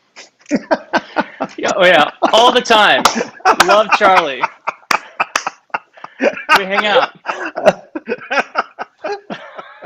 You're defending Western civilization alongside your good friend, the 45th president. Yeah, me, Charlie, and Donald Trump. Mike, what do you think of that particular moment with young Charles? You know, I watch demographic trends pretty closely. I have not found where in America the peasants, the vassals, and the lords are at that pledge fealty to King Donald. This is the weirdest stuff I've seen. This is like from the Knights of the Round Table. He's begging to be knighted by the lord. My lord, yeah. Not America. At least not the America. May I kiss the hem of your robe, sir? Yeah, I don't get it. Right. Am I worthy? Speaking Am I worthy? I'm not worthy. Speaking of loyal retainers to Donald Trump, we next went to Matt Gaetz. And Matt had quite an evening himself tonight. And I just want to say this, as a bald guy, I don't know all the product levels in the hair, but basically if Matt was like exposed to a strong breeze, he might take flight with that hair. So we've got a clip of Matt Gaetz warning us of the terrible future in store if Donald Trump is not reelected. Empty the prisons, lock you in your home, and invite MS-13 to live next door. And the police aren't coming when you call. In Democrat-run cities, they're already being defunded, disbanded. You know, Matt. MS-13. MS-13's gonna come in next door. So, Mike, on a serious note, Mike, I mean, this is a parcel of their whole scary brown people tactic, right? I mean, this is just one element. Yeah, and a powerful element. I mean, look, it works. First, it was caravans that were coming to the southern border in this abstract sense. They're taking over. Hell, we're at the point where they're taking over next door. They're going to move in next door at this point. I mean, they're taking the fear factor and just driving it up to 11, right? It's getting like beyond, I think, what. Look, maybe I'm embarrassed to admit this too, but I did not know that there was this much fear and anger in the Republican base. I mean, I don't know how these people sleep at night. If you're responding to this message, like how cracked out on Fox News and OAN are you? Like, where does it end? Ask the McCluskeys. We're going to get to the McCluskeys. Don't worry, we're going to get to the McCluskeys. This is the intro. This is like the first couple of speakers. It gets far worse. Yeah, they've talked about night one. Go ahead, Tara. The first two speakers warned us about tyrants getting in between us having babies for the next 100 years because look out, MS-13, the brown gang members are going to come and move into your neighborhood and ruin it all, and then it's all going to be just socialism, and America's going to go to hell in a handbasket if you don't reelect Donald Trump. That is not a winning and taco message. Trucks in every neighborhood. Right. So, luckily though, Matt Gaetz also promised that there's a solution to MS-13 moving next door, and he's given us hope for the future. I must say, we're going to roll that clip. Donald Trump, like all builders, is a visionary. That which is built in the mind is even more powerful than the brick and mortar that holds it together. First comes the mind, then the making. First comes the vision, then the work. Now, look, I know Matt is big in the medical marijuana space, but that's like freshman college dorm room, high on weed. Like, oh man, the universe is like a whole dot rotating around another dot. I mean, come on. He's building an army. And Donald Trump hasn't built a damn thing in 35 years. So correct. What is he talking about? You know, Donald Trump is a successful builder. He hasn't built anything since Trump Tower. Branding organization at its best. Look, I do have to say this is a sad and pathetic ending to what was a once great political party. This is like not dying with a bang but a whimper. Like just the gross drooling fealty and the bending the knee to the dear leader.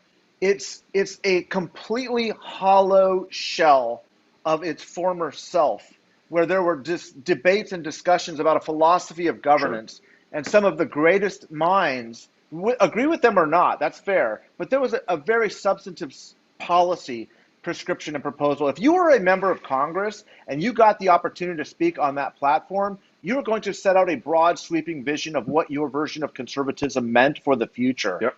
This is just bootlicking. That's right. And it's all that this has become is who can pay more homage to the leader. And we talk about an audience of one at the Lincoln Project all the time with our ads. This whole damn convention is about an audience of one. That's all it's speaking to, and it's horrifying. I mean, you and Tara and I have been to Republican conventions. Can I just read something? You speak it. Go ahead. Yeah, go ahead, Tara. Go ahead. About how the Republican Party has become a hollow shell of itself. Can I just read an example of what was in the Republican platform in 2012? Just really quickly. The principles written in the Constitution are secured by the character of the American people.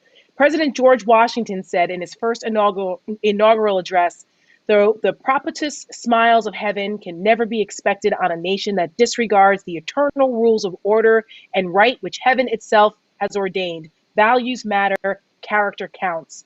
Mitt Romney and Paul Ryan understand these great truths. They share a positive vision for America, a vision of America renewed and strong. They know America's best days lie ahead, and it will take honest, results-oriented, conservative leadership to enact good policies for our people. They will provide it. That was 8 short years ago. It's the same thing. Now there's 50 bullet points and people leaking their speeches to us. That's right. I was thinking, like, what are they doing to expand the base? Like, they obviously have the 35% of voters that are going to vote for Donald Trump no matter what. But I don't see how they're doing anything that expands past, the audience of one or the people that are already tuned into that message. So to me, it just feels like, obviously, it's scary and a big fail, but it doesn't seem like it's even helping them. Keith, I think that's a really good observation.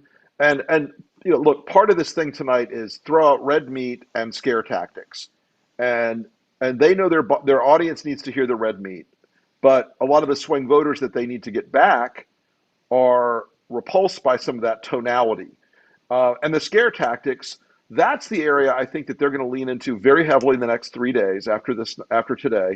They're going to push on the scare tactics as hard as they can. It's criminals and socialism. It's you're going to lose everything if you don't, compromise yourself once again and stick with Donald Trump. I think that's really, a lot of what we're about to see. So, speaking of fear tactics, and the theme of brown people coming to take your neighborhood away, we have our favorite folks from the St. Louis suburbs, the McCluskeys.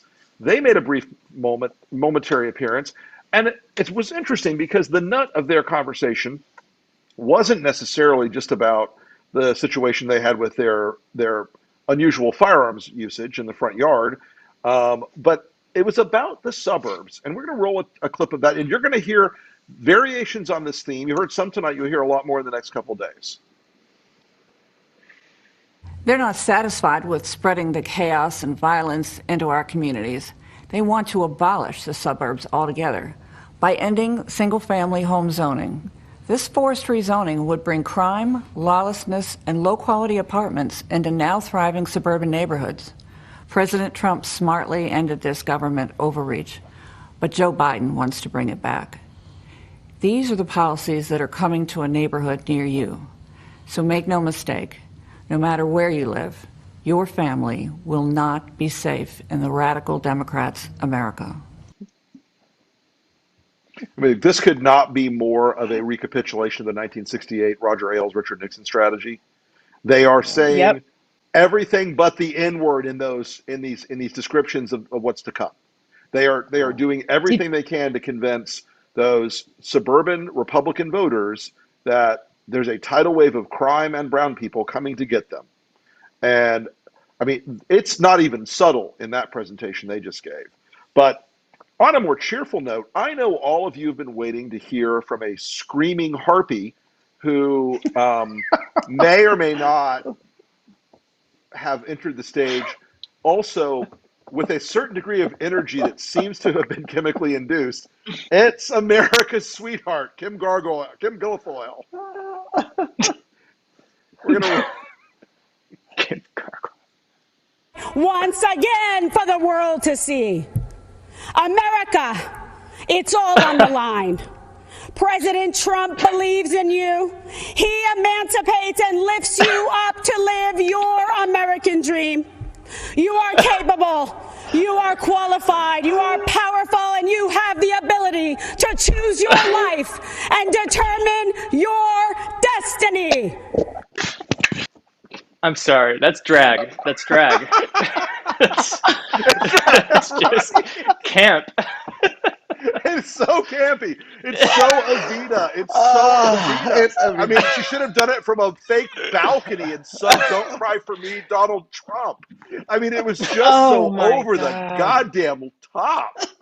All right, Tara, I'm going to kick you. What has happened to? No, that's okay. What has happened to all these people? I mean, I did a panel with Kimberly Guilfoyle about 4 years ago before she took off down this path here, and that's not the same thing. Like they just like it's the invasion of the body snatchers. They just like replace them with these Trump bots, and it's hard to listen to. Yeah. And the McCluskeys, I mean, did that woman work for Trump?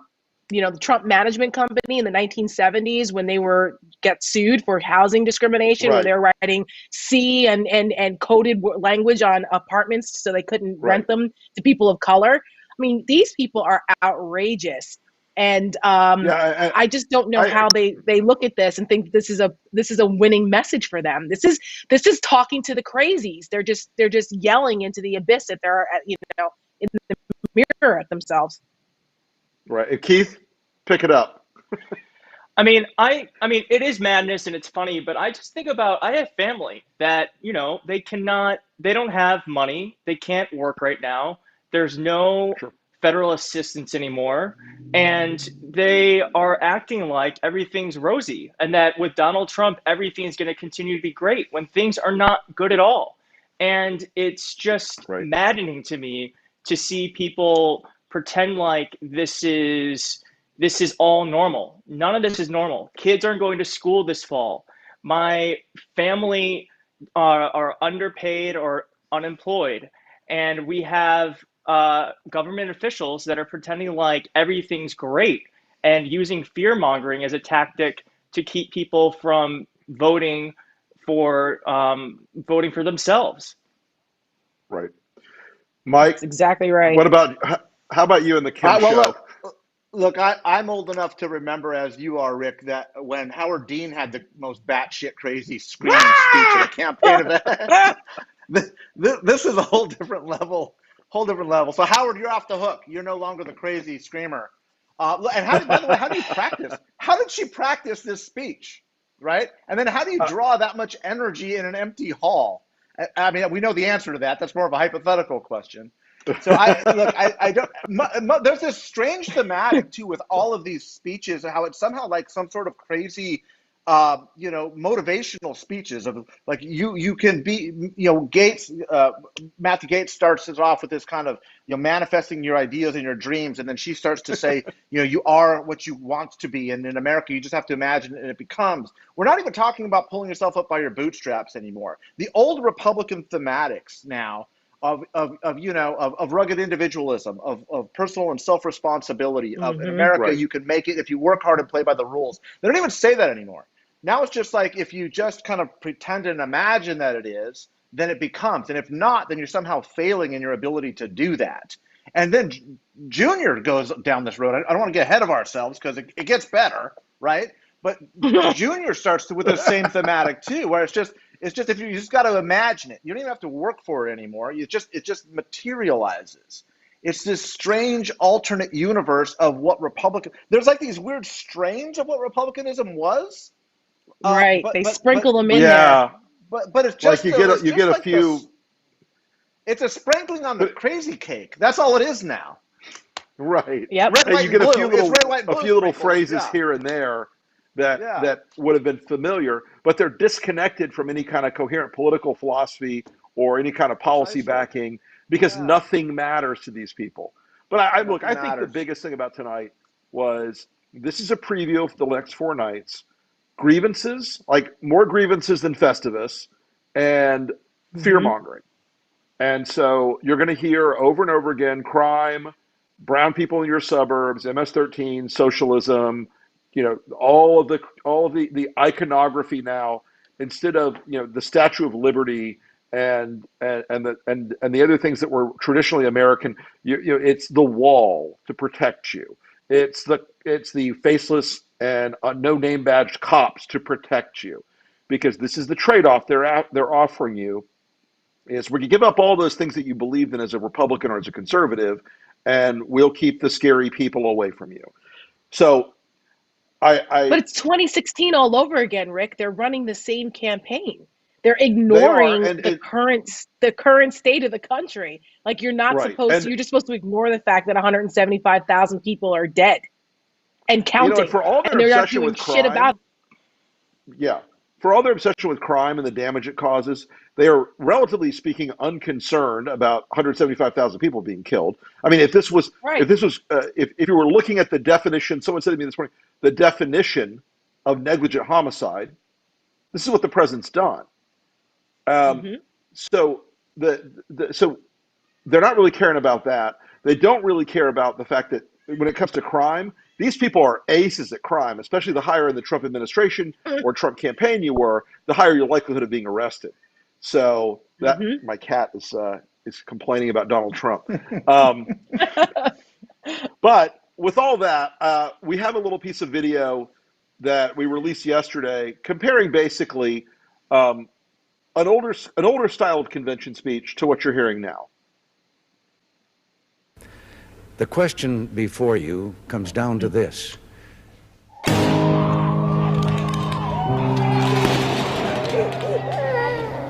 Do you want to see America return to the policies of weakness of the last 4 years? All over the world, they're laughing at us. The world leaders laughed at President Trump. Or do we want to go forward, marching together as a nation of strength and that's going to continue to be strong?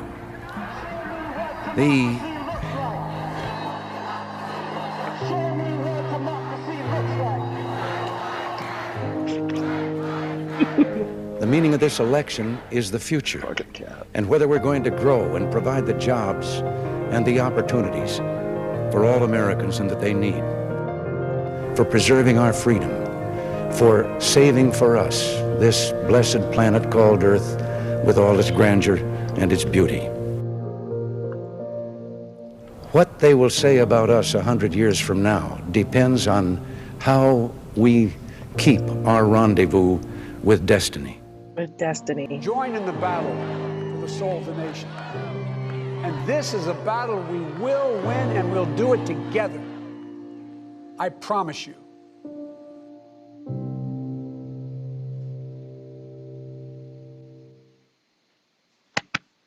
So, just a contrast, Bravo. and you could go back to any presidential nomination speech or virtually any candidate speech.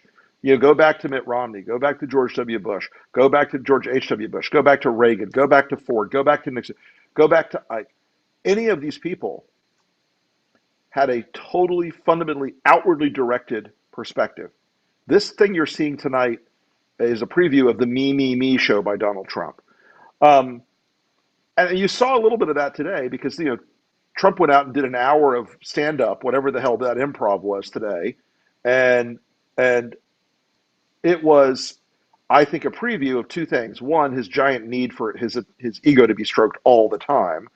And the other thing was to continue pushing that message of the rigged election. So I want to go to you first, Keith, and see what you thought about the president's intro today to him, his first day of many speaking before the cameras. Well, I'm confused because I thought he was supposed to speak tonight too, and so I was a little confused that he wasn't even there. But I thought the speech today was strange, but it was just more of the same. I think the problem with Donald Trump now is that he has been operating at a 10 for so long, and I don't know if any of you have done improv before, but one of the rules of improv is you never start the scene at a 10. Because if you start at a 10, you've got nowhere to go in the rest of the scene, right? And so Donald Trump has been acting like everything is madness with the caravans, socialism, the rhetoric. And so it kind of has all, to me at least, has lost a lot of its meaning. And so it's like, yes, he was crazy today, but he was just as crazy as he's always been. And I think that points back to what we're seeing tonight, which is, yes, it's absolutely insane, and there are pockets of complete insanity, but it was honestly boring TV. Like, he's just giving us boring TV. And I think for Donald Trump, that is probably one of the worst things you can say about what we're seeing lately, is that he's just not probably the worst to watch insult anymore. in Trump world. So, guys, we're running out of time here tonight, but we've got to get to Don Jr. because Don Jr. was the star of the evening. So we're going to roll the first clip of Don, and then we're going to go through a couple more from there. So let's go ahead and roll that first Don Jr. clip. Hans, Bobby, I'm your white knight. Come on. Somebody press play. No! Oh, I lost all of you. Hey, my screen is John black. Boy. Shit. Someday we'll get good Live at TV. this. It's the Russians. It's the Russians. Yeah. Vamp. Well, People of faith well, are under America, attack. You're not allowed to go to church, but mass chaos in the streets gets a pass. It's almost All like right, this election is let's shaping reboot. up to be church, work, and school versus rioting, I have a black looting, screen, and guys. vandalism. Or, in the too. words of Biden and the Democrats, Black screen. peaceful protesting.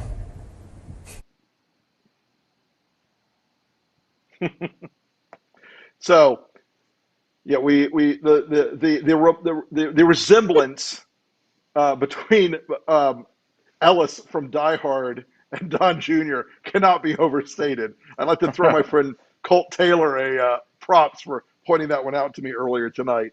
But again, what do you see there, guys? I mean, Tara, it's the scare tactics again, right? It's the same fear mongering. It's the same thing. And when I was watching Donald Trump earlier today during that speech and then comparing it to tonight, I wrote down notes and I said, he's in fifth gear. It's the same gear the entire time. He never changes.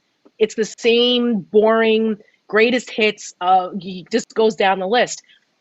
And to Keith's point about, it's the same thing over and over, they call that outrage fatigue. You're constantly the perpetual outrage about things that to the point where it just gets, it's boring. You don't have anywhere to go. What's new? Right. And you're not expanding. Who are you talking to? You're not talking to anybody else other than your own siloed group of people. And that's that's clearly their goal. Their goal is to energize and squeeze out as many of the white disaffected voters that they can find, because that is a shrinking demographic. My colleague over at CNN, Ron Brownstein, wrote an excellent piece in the Atlantic about this, where he talks about the demographic changes in this country and how it's the campaign strategy of the Trump campaign seems to be to double down on a market, because it's not there. It's a dying market.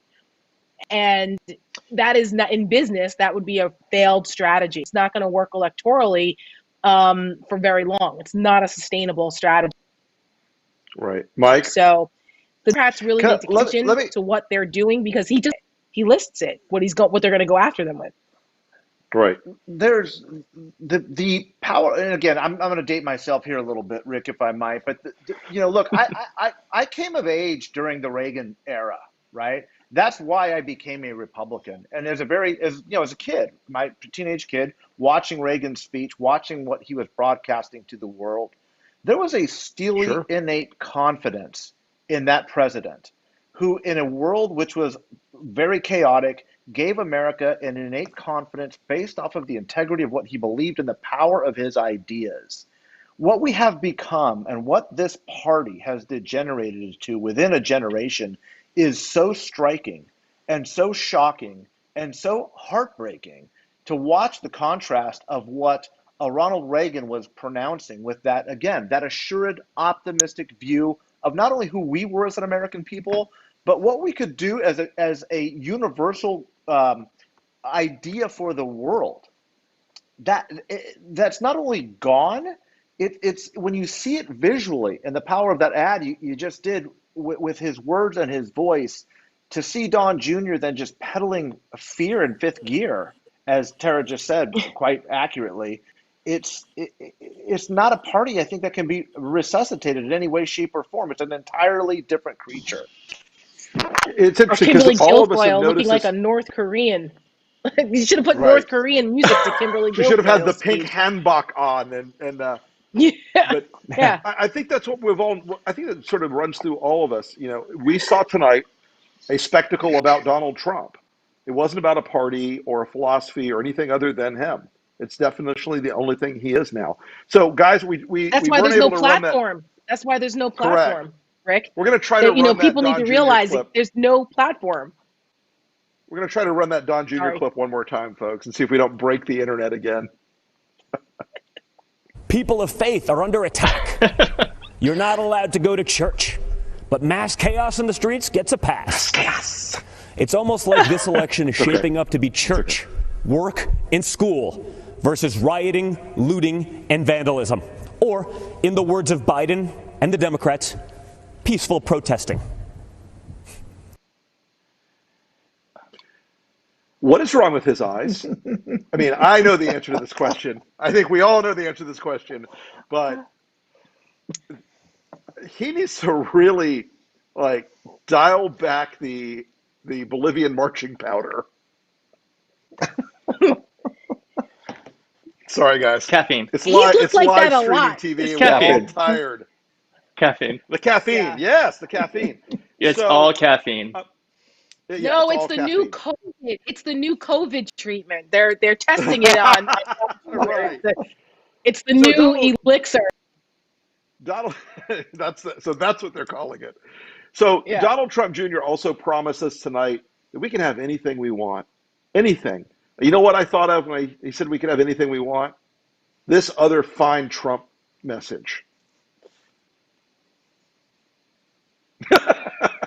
When it comes to great steaks, I've just Come on. raised the stakes. The Sharper Image is one of my favorite stores with fantastic products of all kinds. That's why I'm thrilled they agree with me. Trump steaks are the world's greatest steaks, and I mean that in every sense of the word. And the Sharper Image is the only store where you can buy them. Trump steaks are by... All right, now Why the was actual Sharper clip. Image selling steaks in the first place? But anyway, It's a mystery. It's a mystery of the 80s. Chairs and electronics there. What the hell were they doing? Trump would have been the first time. But the actual And this clip guy's of Don perfect. Jr. making his one like affirmative, uplifting note in his otherwise scare speech was rolling now. Imagine the life you want to have. One with a great job, a beautiful home, a perfect family. You can have it. Imagine the country you want to live in. One with true equal opportunity, where hard work pays off and justice is served with compassion and without partiality. You can have it. If you just vote out Donald Trump. Yeah, exactly. He doesn't. The irony of this is he doesn't understand the solution of his proposal is right in front of us. So That's right. well, we had a fine evening tonight, guys. I have appreciated having everyone on again, and we will be back again tomorrow night at greater length and more fabulous guests, where we will cover the next evening. Oh, there's Steve. Hold on. We're not leaving yet. Steve's here. Steve, you missed. Steve, please come and save us. You missed so much. You missed Kimberly Guilfoyle. You missed your friends, the McCluskeys. It was. I feel like we could spend an hour watching the McCluskey speech. It was just amazing. Just amazing. The clip. So if we could have in the booth bring up the McCluskey clip again. It's not the gun clip. It's the other one. I want to play that again so Steve can have a go at it. They're not satisfied with spreading the chaos and violence into our communities. They want to abolish the suburbs altogether Masterpiece Theater. by ending single-family home zoning. This forced rezoning would bring crime, lawlessness, and low-quality apartments into now thriving suburban neighborhoods. President Trump smartly ended this government overreach, but Joe Biden wants to bring it back. These are the policies that are coming to a neighborhood near you. So make no mistake, no matter where you live, your family will not be safe in the radical Democrats' America. Steve, what do you? I mean, this is like weapons grade fear mongering, and just like, I mean, such a slice. But it's like a parody from The Onion, right? It's like I can't believe it's even real. And by the way, like who's got a room like that in their house? Like I did. Like what is up with that room? What is up with that? I mean, God, look at that. It looks like Masterpiece Theater. If it was like, I bet she's very I stern don't know. with the downstairs servants. And I have to say, I really got a strong Scientology feeling from the Junior speech when he was promising you could have all the things that you want. And really, what is wrong good with his point. eyes? We've already through many theories. I think we figured that one out. We've had enough legally actionable speculation on that matter. The guy, hey, can we zoom in on that a little more? Can we get some more of the eyes? Can we go right into the abyss? All you're going to see is darkness. Oh my gosh. Yeah. Hello, darkness, man. my old Yeah. friend. No, but Steve, the Scientology vibe though, it's like this is like a cargo cult now. They just go out and say shit. There's no policy underneath it anymore. It's all just like do what we want, and you will have these good things. It's not even there's nothing. It's disconnected from everything. It's just So like you know what it's it is? total obedience to the leader, right? It's obedience to the leader. That's what the party stands for now. And the other incredible thing about it is just how completely delusional it is. I mean, like psychotically so. 177,000 dead people, completely wrecked economy, and they're going with how great everything is. You know, as we have none of the rituals of American life, no football, right? If schools are opening, they're opening in chaos. They'll all be closed soon. I mean, the country's wrecked. I mean, we're at this moment of American weakness in the world. I mean, it was interesting watching, you know, Nikki Haley audition for her 2024 speech. Wasn't it? You know, but just the dishonesty of it all, the snake oil nonsense with the medicine. I mean, just a crazy night. And but you know, look, they have a market for that alternate reality. Thank God. You know, it doesn't appear that that the majority of the country is susceptible to it. Right. Well, it's it was certainly a night of fear-mongering and dread and screeching and loud noises, and I think it's going to be very similar to what we're going to see the next few nights going forward. So I have a hard out. The production guys are going to toss this over to Tara. You guys can keep rolling for a little bit, but we will go from there, and we'll see you again tomorrow night. I'll let you guys keep going, and I will be back with you later. Good evening, Mr. Wilson. Thank you. What I was going to say to Steve, just to pick up on your point about how it felt very Scientology-ish, is that's that Norman Vincent Peale cultish worship that his father, Donald Trump's, followed back in the 50s and 60s, that prosperity gospel, everything is great, you know, everything's positive, the power of positive thinking, and anything else is considered weakness. So that's why Trump, with everything with him, is the best. It's the greatest. It's, you know, everything's wonderful when everything's crumbling around you. That's how they coped. And so, because weakness was the worst possible thing in the Trump family. And anyone who's read Mary Trump's book knows what I'm talking about. And that's what we see in this. And it's just not grounded in reality. It's so cultish that it's really hard to cast, but millions people believe this. Steve, since you joined us, what else stood out for you tonight? I just think that the total delusion of the whole enterprise is that they walked in there tonight that in any of our lifetimes, and going back to the Great Depression, we've never been in a worse economy. The superlatives, right? Somebody saying he's the defender of Western civilization. The awkwardness with the people. And again, it bears mentioning, it's illegal to do this stuff in the White House. Illegal, against the law. And they're just flouting the law with total impunity, the arrogance of it, you know, further desecration of the White House, of the office of the President of the United States. But mostly the delusion and the fear-mongering and how over the top it is.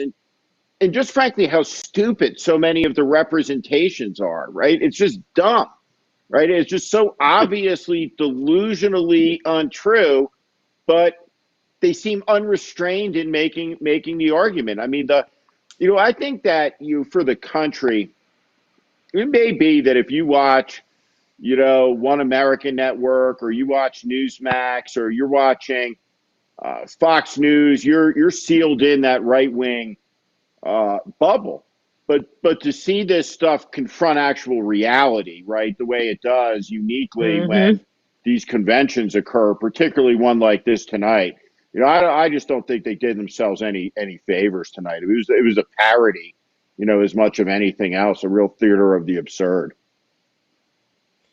I'm going to turn it around for a second and see, is there anything that you saw that was potentially a positive that they did a good job of doing? I'll start, and then I'll go to Mike and Steve. I thought that the hostage segment had potential when they, you know, that all the different hostages that came back under the Trump administration, which is a good thing, right? We're glad those people are back. The part where it started to go off the rails for me was once they were all in the White House with him, not socially distancing, by the way. And then it became that round table kind of thank you, dear leader thing that we see whenever he has these cabinet meetings. And then he praises Erdogan, the pastor who was imprisoned in Turkey by Erdogan. Trump actually says to this guy, well, I think Erdogan's a guy. And it was like, wait, what? This is a guy who imprisoned him. Erdogan is a dictator. Trump sold out the Kurds in order to get that deal. And these are all the things that, you know, we all know. But that just became very weird at that point, where it could have been something good, just like Trump with the regular folks that he had there, right? The nurses and the custodian who we asked, well, what do you do? Obviously, custodian isn't in Trump's vocabulary. He doesn't know what a custodian does. That could have been a good thing too. But again, it turned into that creepy, you know, praising the dear leader thing. And it ends up going off the rails because Trump just is incapable of connecting with people like that. But those were the two areas where I thought, oh, well, maybe. And then, of course, it went off the rails. Mike, was there anything you saw that the Republicans did right tonight in this thing? Well, look, I think you characterized it really well. There are seeds. There are these like faint images of a Republican Party that I used to know. If you really stare off into the distance hard enough, you can kind of see a little bit of what they were trying to accomplish. But the moment where Donald Trump told the custodian woman, well, there will always be work for what you do, right? There's like this weird condescension when it's supposed to be a script on empathy, right? Well, they can't even feign empathy. Even when it's taped in advance, they can't do it. He's just not capable of it. Right. And so, I mean, I guess you can say they were kind of trying. They kind of knew what they were supposed to try to do. I'll give them that, but I'm not giving them any more than that. Keith, did you see anything that was at least somewhat positive where you went, all right, they didn't do a bad job with that? Well, I thought it looked okay. I thought the convention itself looked all right. I thought it paled in comparison to what we saw a week ago with the DNC, where they actually created these amazing montages, these brilliant mini documentaries that were not only moving but also informational. And so I thought there was low expectations for the production of it, but it was actually quite simple, which is going back to my other point where it's pretty boring. It was just people speaking at a podium. So, I mean, they didn't fail it in that regard, but there was even that, I do feel like Trump or someone high up saw the 50 state roll call from last week, and they said, we have to do something similar. And they tied, I don't know if you guys saw that really kind of low budget version of their 50 state roll call, where it was just everyone on their iPhone and it was chopped together terribly. Words were cut off. And so that did not hit the mark for me, but I think overall the production was fine, but that's it. Steve, you've worked on many campaigns, you've been to many conventions. Did you see anything at all that you thought, all right, that wasn't so bad.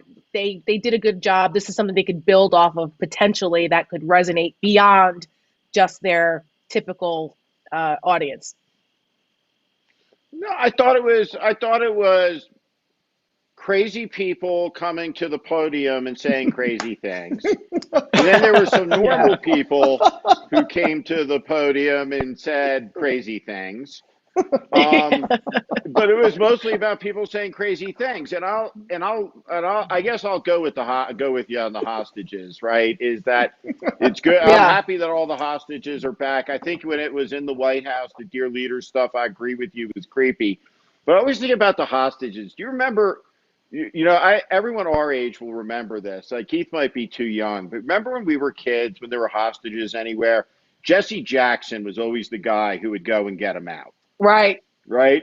It was always like that. I never quite understood. There was like, right. There was always like a handful of hostages, and Jesse Jackson would be the guy. Like without fail, I remember saying, if I'm ever a hostage, someone call Jesse Jackson immediately. Right. He seems to have a good record of getting them out. I just think, look, I just think the whole thing is so dishonest, so completely delusional. If you were to dissect the Trump Jr. speech sentence by sentence, this is a corrupt grifter without really any ability to properly describe the whole family. We got the chief strategist of the last campaign arrested on a Chinese billionaire's yacht. While denouncing the globalists. Last week, we have the son taking the fifth. I mean, Jerry Falwell Jr., the hypocrisy of this evangelical movement and the Trump supporters is just going to get more bizarre and more detached from reality until, we have the Trumpian grand finale on Thursday night. But like the image of America, the values, right, that they try, and this is what I think Mike is talking about, is when you hear a celebration of patriotic virtues, devotion to the country, the ideas and the ideals of the country. There was some of that, but Donald Trump has trampled all over that for 3.5 years. Right. He's desecrated he's desecrated his office. He's assaulted the rule of law. He's divided the country. People stood up there behind the podium talking about unity at this thing. Donald Trump has literally stoked a cold civil war in this country. The overt racial animus that he's unleashed, in the country over the last couple of years, it's just all empty nonsense, right? It's the definition of propaganda. Nikki Haley couldn't even bring herself to say the word Confederate flag. That was like her grandest gesture as the governor of South Carolina. One of her more proud achievements, I would hope, was getting the Confederate flag taken down there after that horrific Charleston church shooting, and she couldn't even bring herself to say that. And Trump's wrapped himself in it. Right, Trump's that's wrapped right, and himself had in the audacity to sit there. Nikki Haley and Scott, audacity to sit there and talk about, this country and race and all of this, and I'm thinking to myself, what world are you people living in? You're supporting the racist in chief. We haven't seen anyone like this since George Wallace ran. And he's using the same tactics, the same language, the Southern strategy, the law and order, Nixon strategy of the 60s, and yet they're up there actually trying to convince people that what they see and what they hear from Donald Trump is not what they see and hear. It's blatant racism. It's unbelievable. It's unbelievable to me. We have about 5 more minutes before we wrap up. Mike, what do you think we're going to see with the land of, what's the theme tomorrow night? Tonight was supposed to be the land of promise, right? What's tomorrow night? The land of the land of La La Land. What do you think we're gonna see tomorrow night after this? I forget who's on the roster tomorrow because not like it really matters. But what do we think we're gonna see from Trump tomorrow? Since they did hostages today, what do you think it's gonna be tomorrow? What do you think they're gonna pull out of their hat? Look, I think you're going to fundamentally see the same thing. They'll probably try some different variations with veterans and law enforcement or something like that. Go to the farmers or a rural base and talk about, what America really is. But foundationally and fundamentally, there's again, and a little embarrassed to say this, but there's just this recurring awareness of just how hollow the Republican Party has become. There is no ideological underpinning to this party anymore. None. There was no sweeping speeches about the virtue of the size and role of government. There was no sweeping pronouncements about freedom and fair trade and what that means for the human spirit. There's no discussion or dialogue about our history as a party and what we have done from our original foundings to the Eisenhowers, to the Reagans, to us being a bulwark and that shining city on the hill. Those days are gone. They are forever lost to history. This is a party that has completely imploded upon itself. And what is left, what remains, is this hollow golden calf of Trumpism. And there is a crowd that will worship it, and it is a small and shrinking crowd, but it is there, and it is blinded, and it is cultish, and it will promise its fealty and its undying loyalty. There was a woman tonight who gave a speech about what the world would look like without Donald Trump, for God's sake. I mean, what episode of the Twilight Zone was this? And when was Rod Serling going to come out and give the wrap-up components to this? I mean, it's absurd. And so, this is the first of 4 days of this, and that's what I've realized is there is nothing else to sell. There is nothing else that this aspires to be. This is it. That's what the Republican Party is now. Just some audacious Go ahead, bullshit. Steve. Wrap it up for us.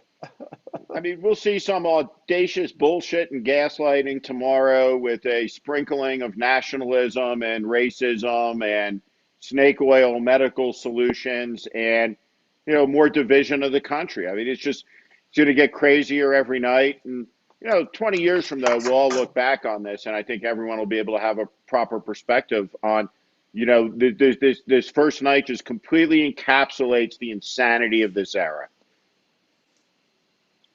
For sure. Keith, what can we preview for tomorrow coming up on the Lincoln Project Twitter feed? What are we announcing tomorrow? What can people expect? Today we had the Lincoln Project Women announcement, the women's leadership team, and then we also had the addition of Michael Steele joining us here at the Lincoln Project as a senior advisor. What can people expect to see from us tomorrow? Well, you can expect to see the unexpected. We got leaked a lot. We got leaked almost all the speeches before they went live today. And so the team sent them out as we were getting them. So I'm hoping that happens again tomorrow. My guess is that will never happen again. We'll make sure that doesn't happen again. But yeah, we'll be out there. We'll be trying to cause a little bit more chaos. Will be causing a little bit more of good trouble, as civil rights icon John Lewis said. Good trouble. That's it for tonight. I think we have reached our saturation point of absurdity for today, and we'll do it all again tomorrow. We'll see you guys then. Thanks for joining us. Thanks, guys. Thanks, Eric.